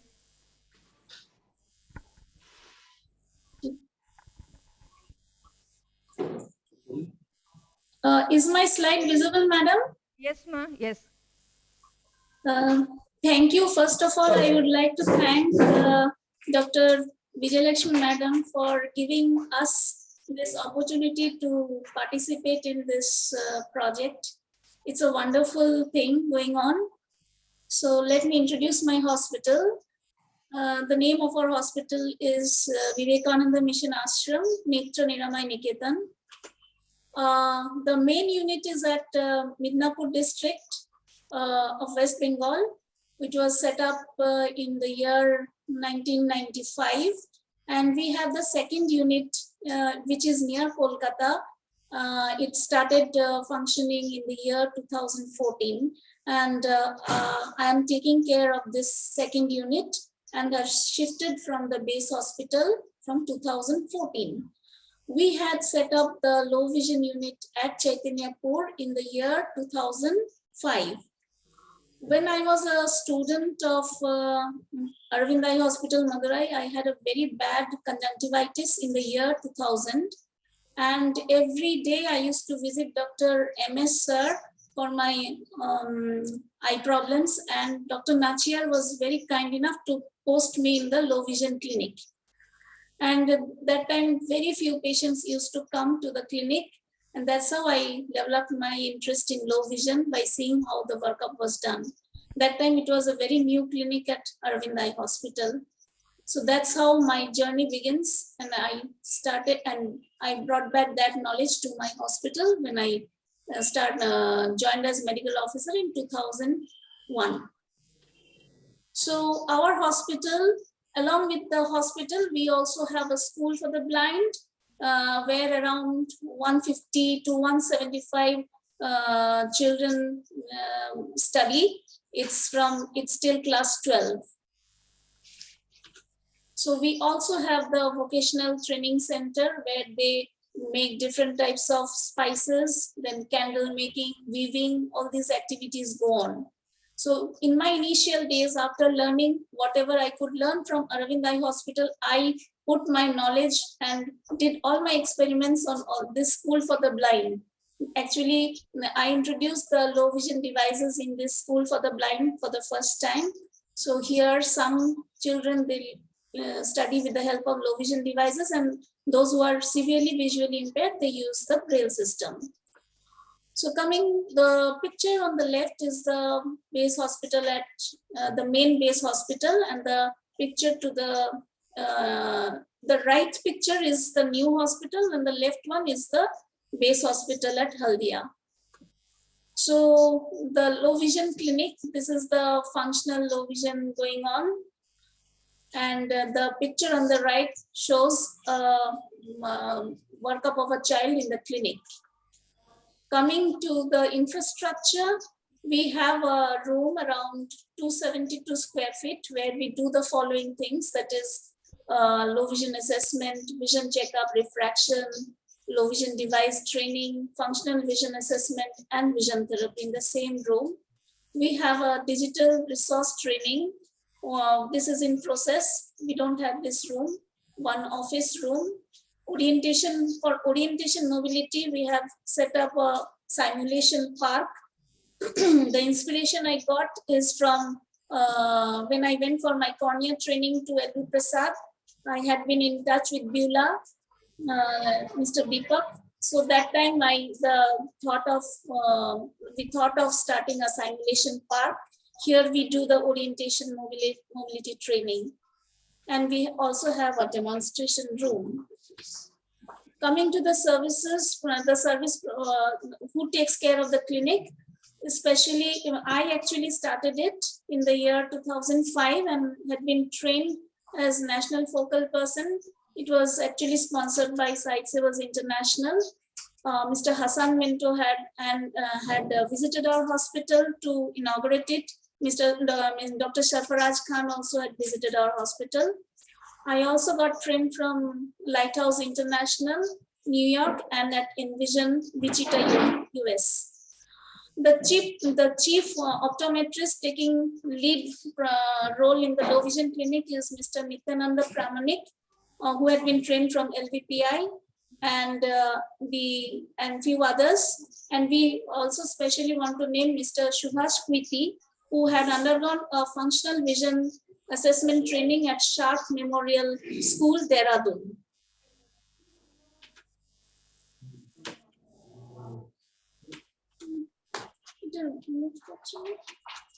Okay, coming to the instruments and equipments, we have the ETDRS chart, the logmark charts for contrast sensitivity, the Pelly-Robson, Lear symbols, the Lighthouse International charts, then OKN, then Jerome screen.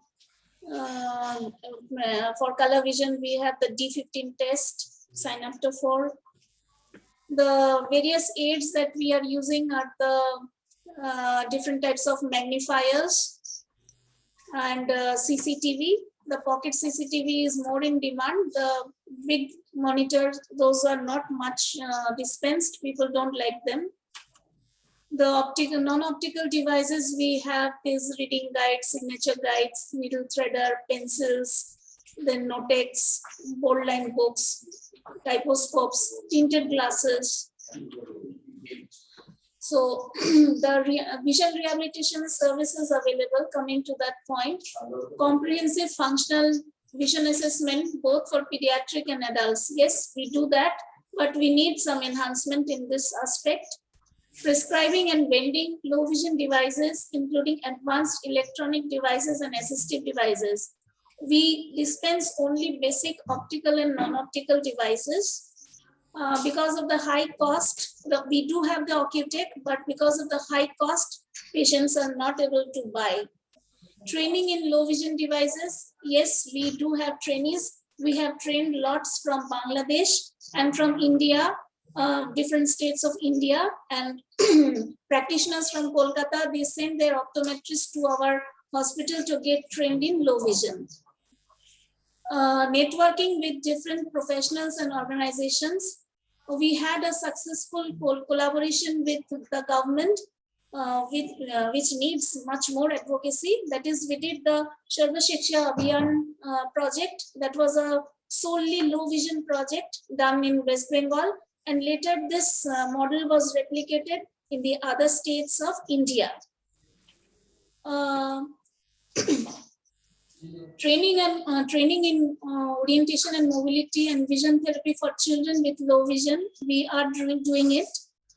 Training to use computer and mobile for special software and to use digitalized assistive technology devices. We are into this process. We are thankful to Seva Foundation, where we have got funding to set up a computer center for the visually impaired. We have started buying all the computers and we will incorporate various softwares, including all the other assistive technology devices. We have appointed a trainer who is visually impaired, and we are getting a lot of inquiries and enrollments from students who are studying in different universities. They are all visually impaired. They had been trained in various, they had done their class 10 and 12 in different schools for the blind, but they don't have any computer education. Now in this day of COVID, now they have to take their classes in online classes, and now they're not able to do that because they are not very good in computers. So we are getting phone calls from these type of people to set up the computer center, and Seva Foundation has come forward. So maybe within 2 months' time, we will be able to provide this this facility to the visually impaired students who are in the colleges or in job.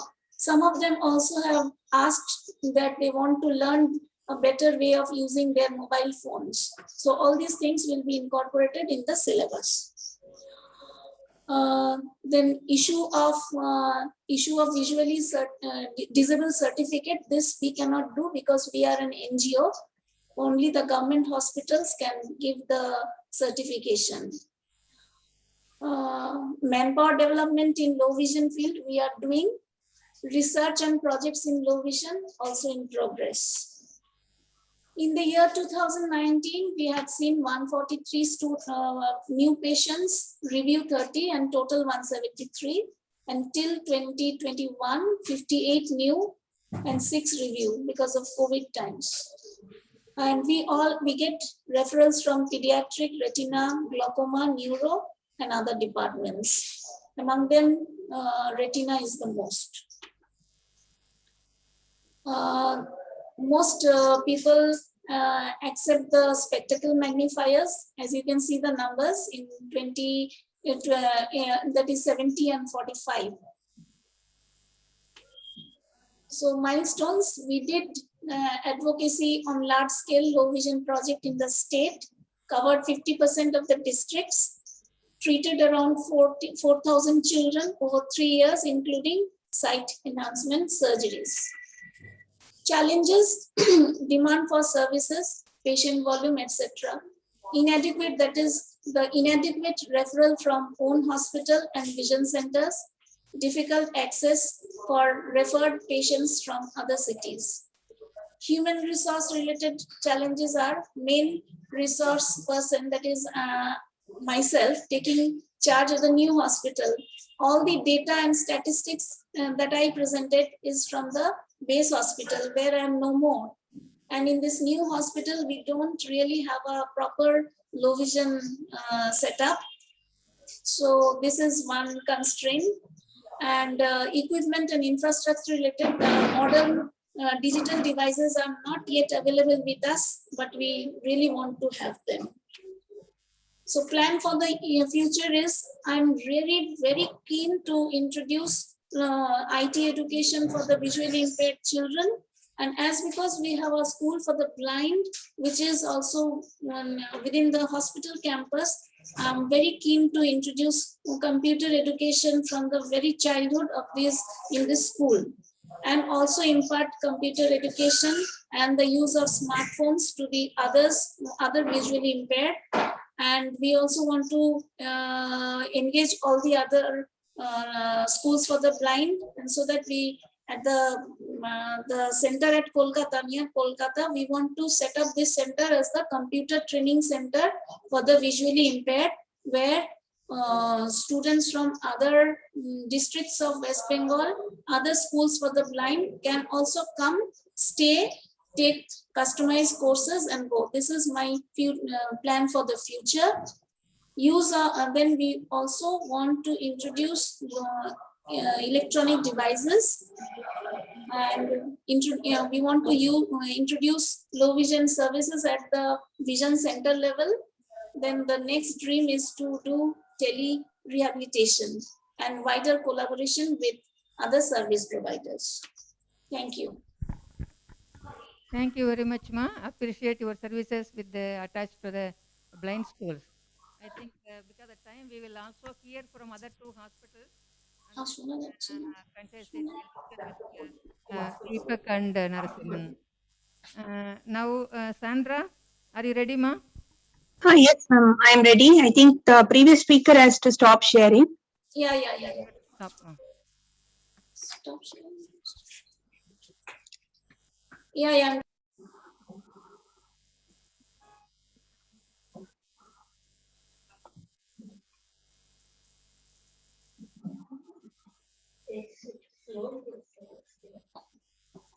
Yeah, thank you. So, are you able to see my slides? Yes, Ma. Yes. Yes. So, thank you. At the very outset, I would like to thank Dr. Vijay Lakshmi ma'am and Flora and the Visionaid team for this very enlightening session that I have been attending since morning. And it's been a very good learning experience. So, I'm Dr. Sandra Ganesh, and I'm from Aravind Eye Hospital, Coimbatore. So, the Coimbatore Eye Hospital, just to give you a brief overview, it was started in the year 1997, and it's situated around the border of Tamil Nadu, Kerala and Karnataka. And we have around 150 paying and 450 free patients who can be accommodated as inpatients, and it's also an accredited teaching institution. So with regard to the total performance of the hospital, in the year ending March 2021, Coimbatore handled around 328,161 outpatient visits and performed around 50,887 surgeries.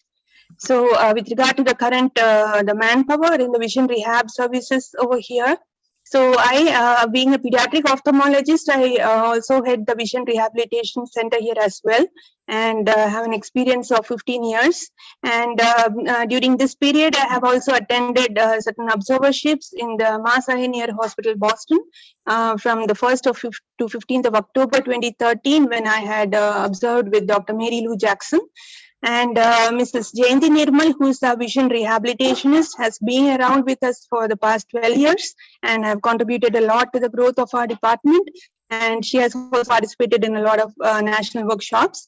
And Sister Roja, who's our optometrist and refractionist, and she's been with us recently over the past 1 year and trained in low vision internally.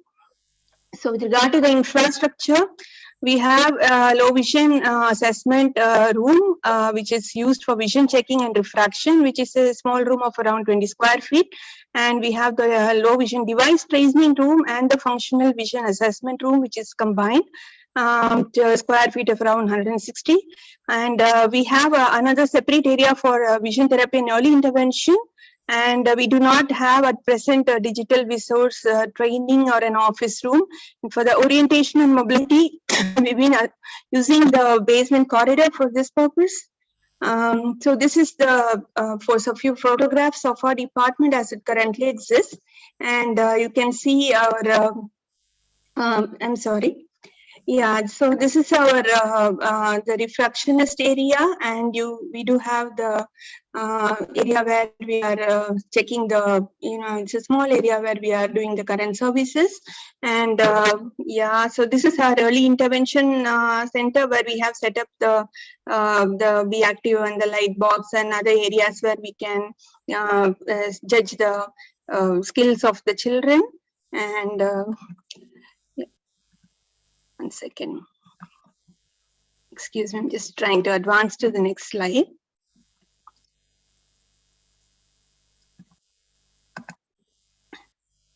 One second. This is, yeah.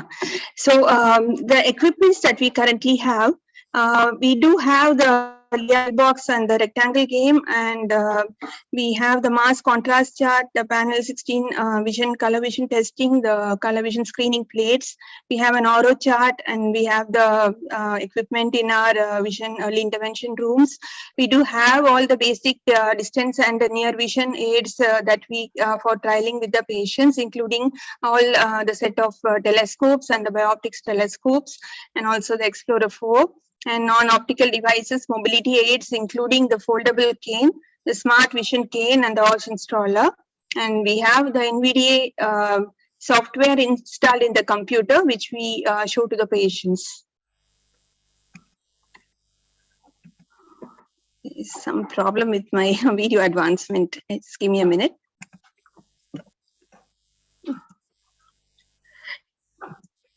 Just sorry about this.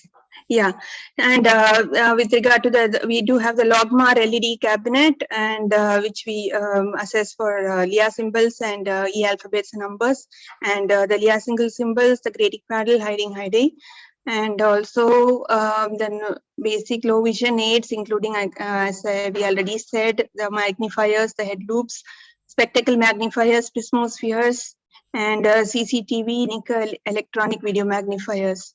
So currently the services that are provided include comprehensive functional vision assessment, which we are doing both for pediatric and adults, yes. But we do not have a separate assessment area for children. Most of the children's assessment I do myself in the pediatric clinic, and whatever is additional is done in the low vision clinic also. And prescribing and vending low vision devices, including advanced electronic devices and assistive devices. Many patients are not able to avoid high-cost devices, but we do have external funding, and which we use for these patients. Training in low vision devices, yes. We need to establish a digital resource lab. Networking with different professional organizations is ongoing, but we need a lot to improve on these lines, and we need to improve upon our internal and external referrals and increasing the awareness among the eye care professionals and the population as a whole. Screening the special children and networking with NGOs and all is done, but still a lot more needs to be done in this area. Really sorry about the stuck up PowerPoint. Maybe I can just, 1 second. Should I stop share and start share again? You talk, Sandra, if it is not possible to forward. No, I'll just stop share and I'll share it again. Just a minute.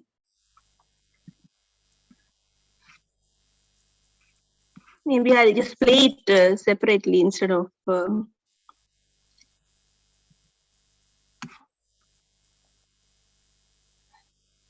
Yeah. So so currently the low vision service is available. Can I just present like this? Is it okay? Instead of going into Go ahead. Right. So the vision assessment is all being done, which I already said.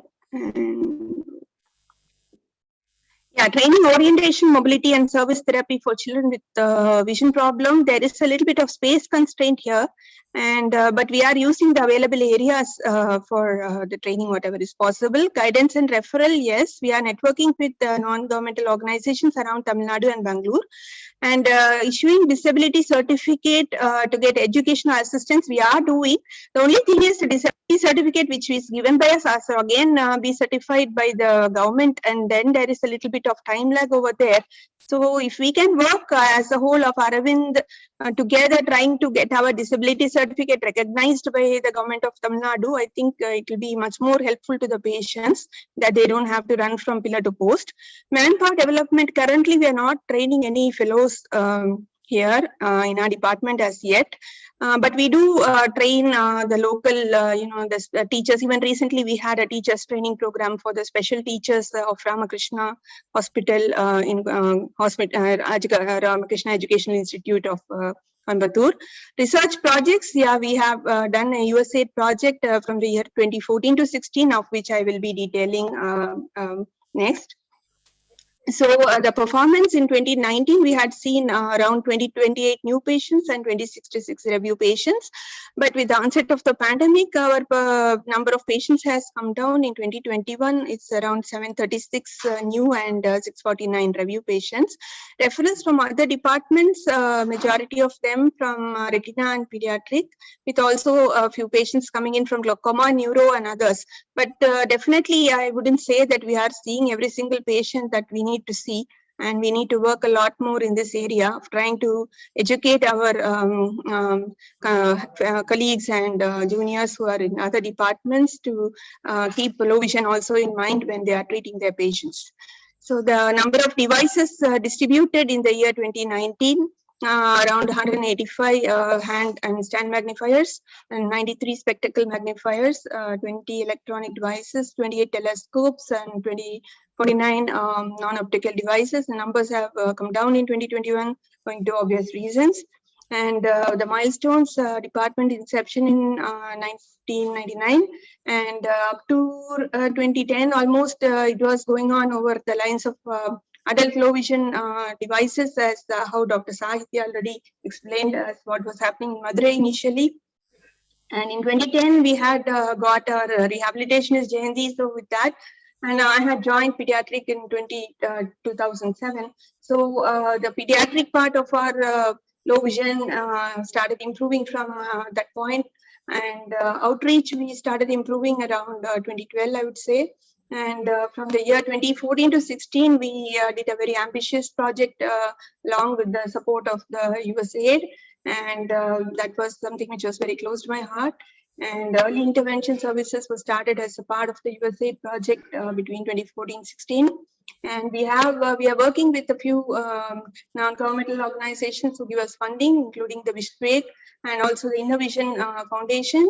And the Innovation Foundation is by Mr. Ladamani, who was working in Hyderabad. Over many years, she has been an educationalist, and she has been helping children with low vision up to their entry into college and such.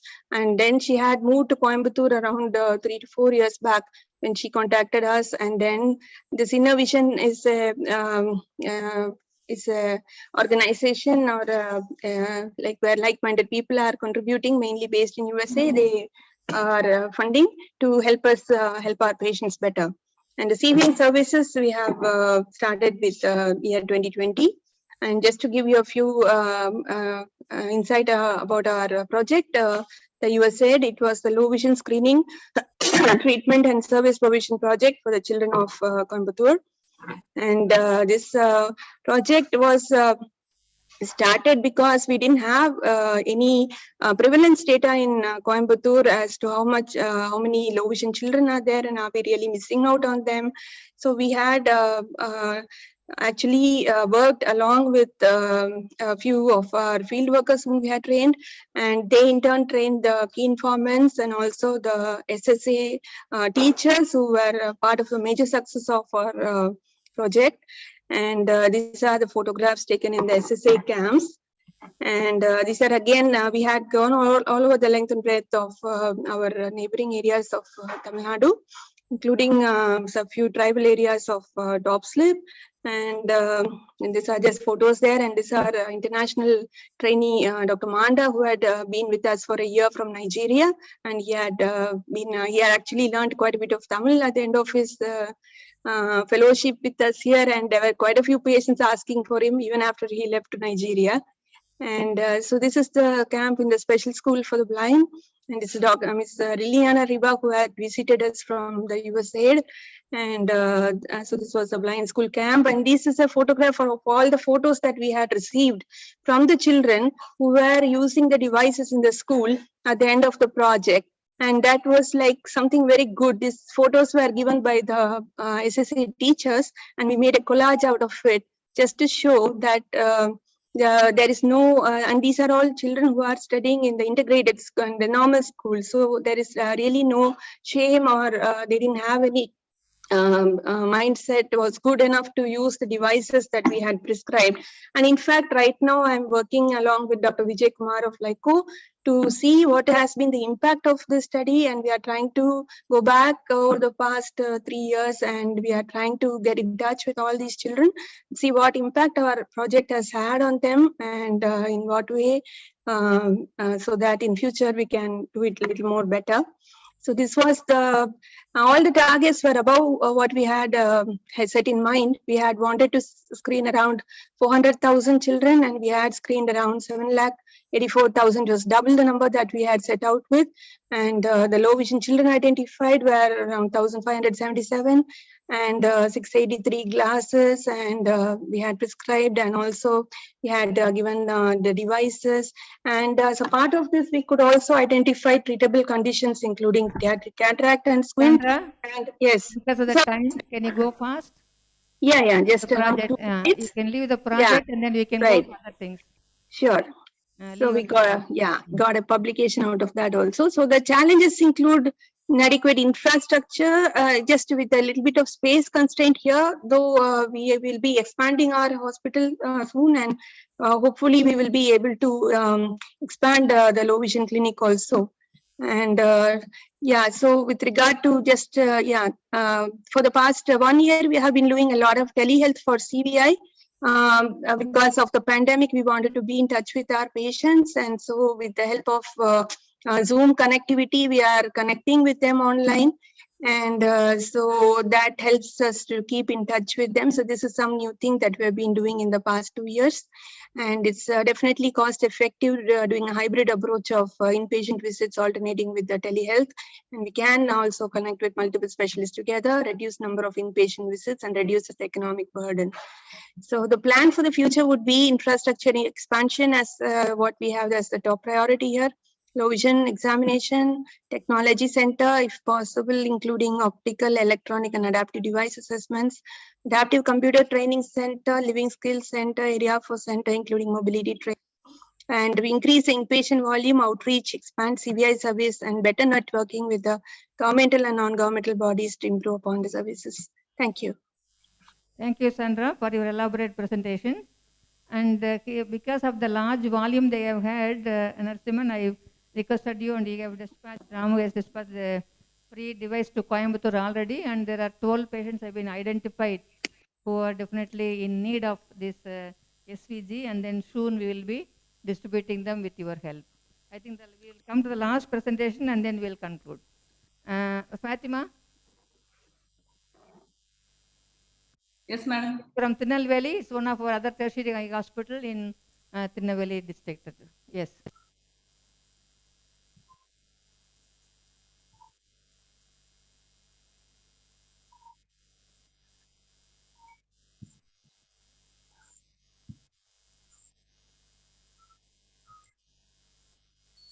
Good afternoon, everyone. I'm happy to present this data in front of this forum. Thank you for the opportunity.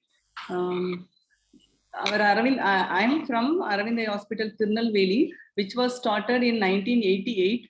As a part of it, since the beginning, the Vision Rehabilitation Center is functioning.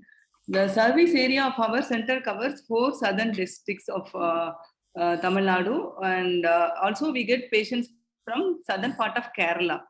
And our average OP is 1,070 per day, and average free patients are 250.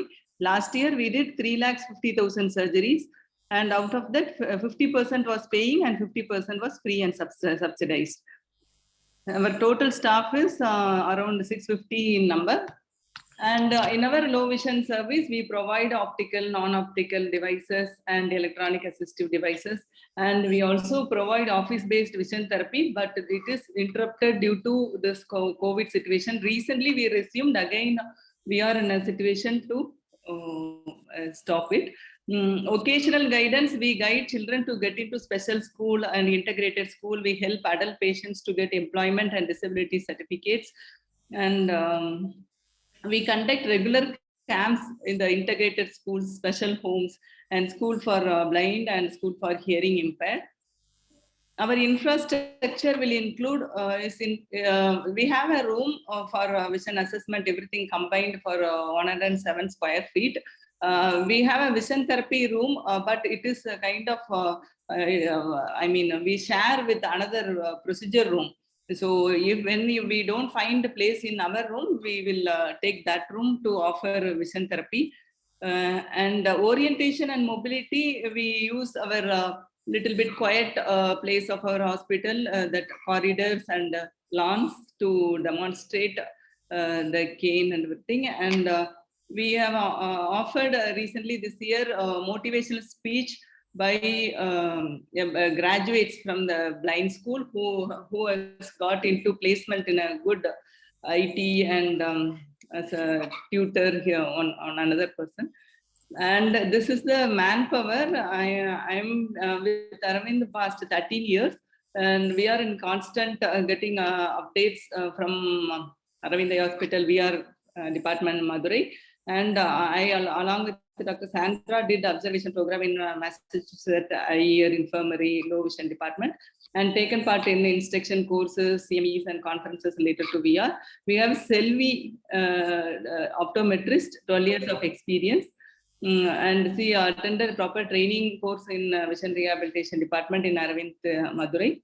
And we have another employee also. Apart from this, we have 2 medical officers from pediatric department. Our chief, Dr. Meenakshi, and our colleague, Dr. Neelam Pawar, will also take care of low vision department.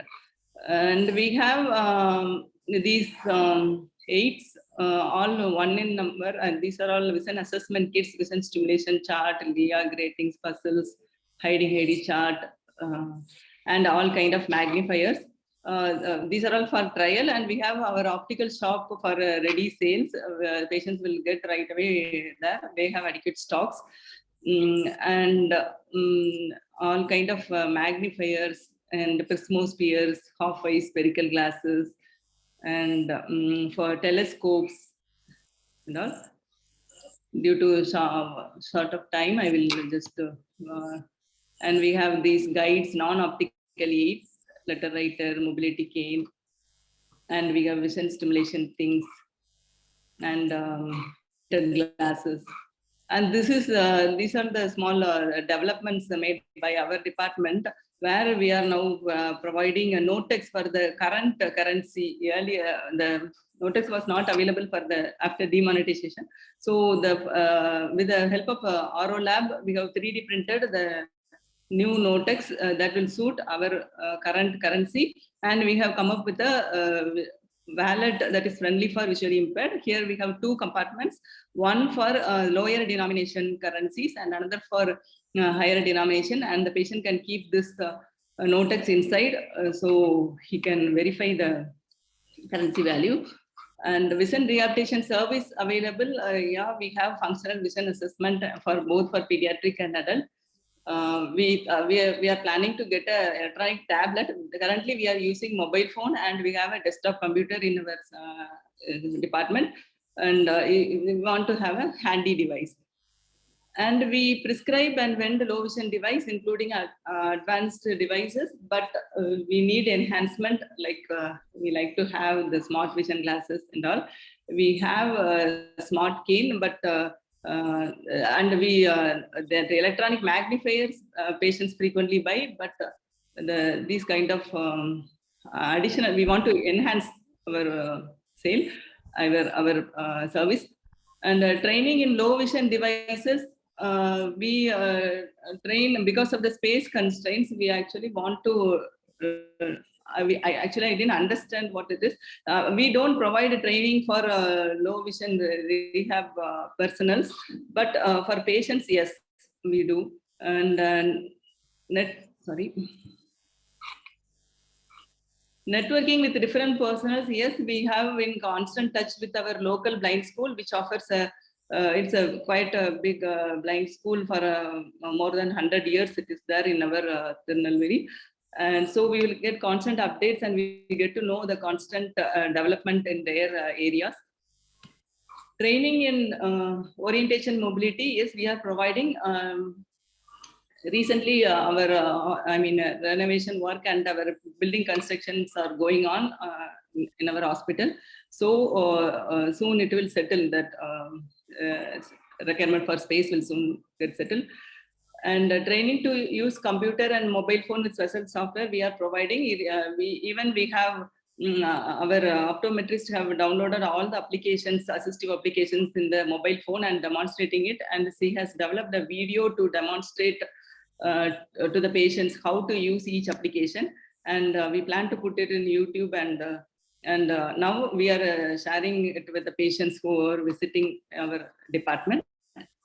Guidance and referral are being given, and as already mentioned, disability certificate, though we provide, the patient ultimately needs the proper certificate from government hospital. Even then patient seek us because this certificate helps them to easily get the certificate from the government of the medical officer. And manpower development, we want to have a trainer who will provide the computer training to the patients. And the research and projects are ongoing. The small, in-house researches are ongoing. And these are the data. 2019, we have seen 1,437 patients new, and 1,139 is review. In 2021, it is 1,011 and 1,263. And other department reference include from pediatric, it is 1,294, 666 from retina, and 233 from glaucoma, and neuro 135. And in 2021, it has a little bit come down. And we have distributed hand magnifiers, 88 and 62 this year, and the stand magnifier 122, spectacle magnifier 68. Earlier it was electronic devices, actually 2. It is wrongly mentioned one, because of the cost, because we demonstrate the other applications involved in magnification in the mobile phone. Patients choose the mobile phone programs for zooming purpose. Otherwise, they are interested, but since we teach them how to use the various applications, they adopt that portion, that part of the thing. milestone, we would say, since 2015, we started conducting annual camps that is being regularly carried out. And since 2019, we have started office-based vision stimulation therapy. And this money purse kind of things we have developed. And 2021, we started that motivational speech by that local graduates. We have taken, we have put it in the YouTube, and we are sharing the YouTube link even today for our other patients, so that it is very useful constantly throughout the year. And we like to arrange it every year. And we have started providing audio books to the students, because many students are not at all aware of the availability. And though in the blind school they provide, they don't know how to go and get. So we have got it from the blind school, and we are providing to the students. And 2021, we have started providing orthoptic magnocellular stimulator exercise. This is basically meant for amblyopia therapy, but the developer says it would be useful for CVA children also. So recently we have started giving the therapy to CVA children. Yet to wait for the results. And our challenges would include demand. We want to create some modification in the EMR to improve referral, and we need a trainer to provide computer training course to the eligible patients. And we require a rehabilitationist. Actually, we had a rehabilitationist to past 2 years, and this year, before 6 months, she left. So we want on a rehabilitationist. And equipment and infrastructure, hope space constraint will settle soon, and equipments we like to get more. And yeah, the plan for the future, the same. We want to train for students, NVDA, visually impaired students, and we like to provide more assistive devices like smart cane and smart vision glasses. Patients are young patients, we are getting often inquiry from patients, because recently we put in television and all, so they are aware of the availability of the smart vision glasses. They often inquire whether it is available over here. So we are very much looking forward for that. And we like to conduct annual CME for doctors, and also annual motivational program. Thank you. I'll stop this. Thank you, madam. Thank you, Vijay madam, and Visionaid, and for the opportunity.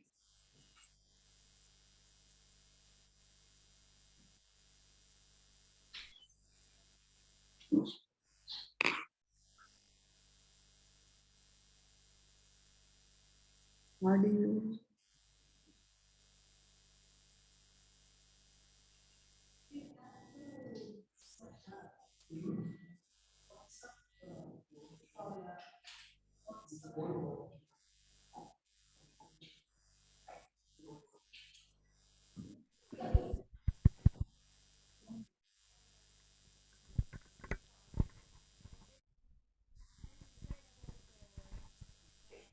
What ways we can? Oh, I am sorry. I was talking but not audible. So we have heard all these people presenting, and we know that we pinpoint that they also need some areas of improvement in their service provision.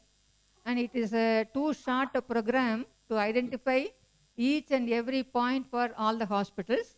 In general, space is a local arrangement. Human resource, you have to recruit, but the training part, we will be able to provide it if when required. And other things, as time goes on, we can definitely help you in providing the services. Now the remaining two people, Ramu, about Tirunelveli, Coimbatore we have already given, because they have already lined patients. Tirunelveli, Pandi, and HV Desai, Pune. These three people have to be distributed the devices. Sure. Yes. Narasimhan and Vijay Francis, you have to tell me, or in future later on after discussing, that in what ways that we can help these people to come up in their services. Sure, madam.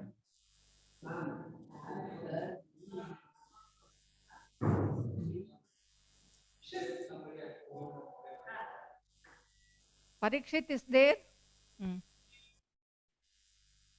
Parikshit, are you there? It's muted. Mr. Narasimhan, you have anything to say? Yes, ma'am. Yes. It is really very, very nice of you to have organized this program on the smart vision device. We are also happy that we did not postpone it again, and we were open to conduct it on a virtual mode. So I thank all the participants for making it convenient to attend this and contribute to the event. I am sure each participant is convinced that this is the product of a game-changing facility, and each one of them will promote the product with the captive audience who they interact on a daily basis. We are here to support the product to its next level of efficiency and competency. Other part is, thank you also for introducing the other 5 eye hospitals in the other regions.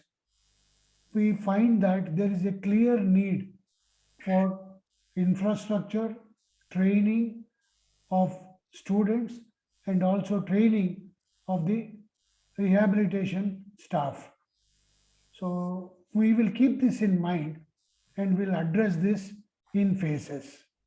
So thank you very much for everybody for joining this. Thank you very much. Deepak, anything to say?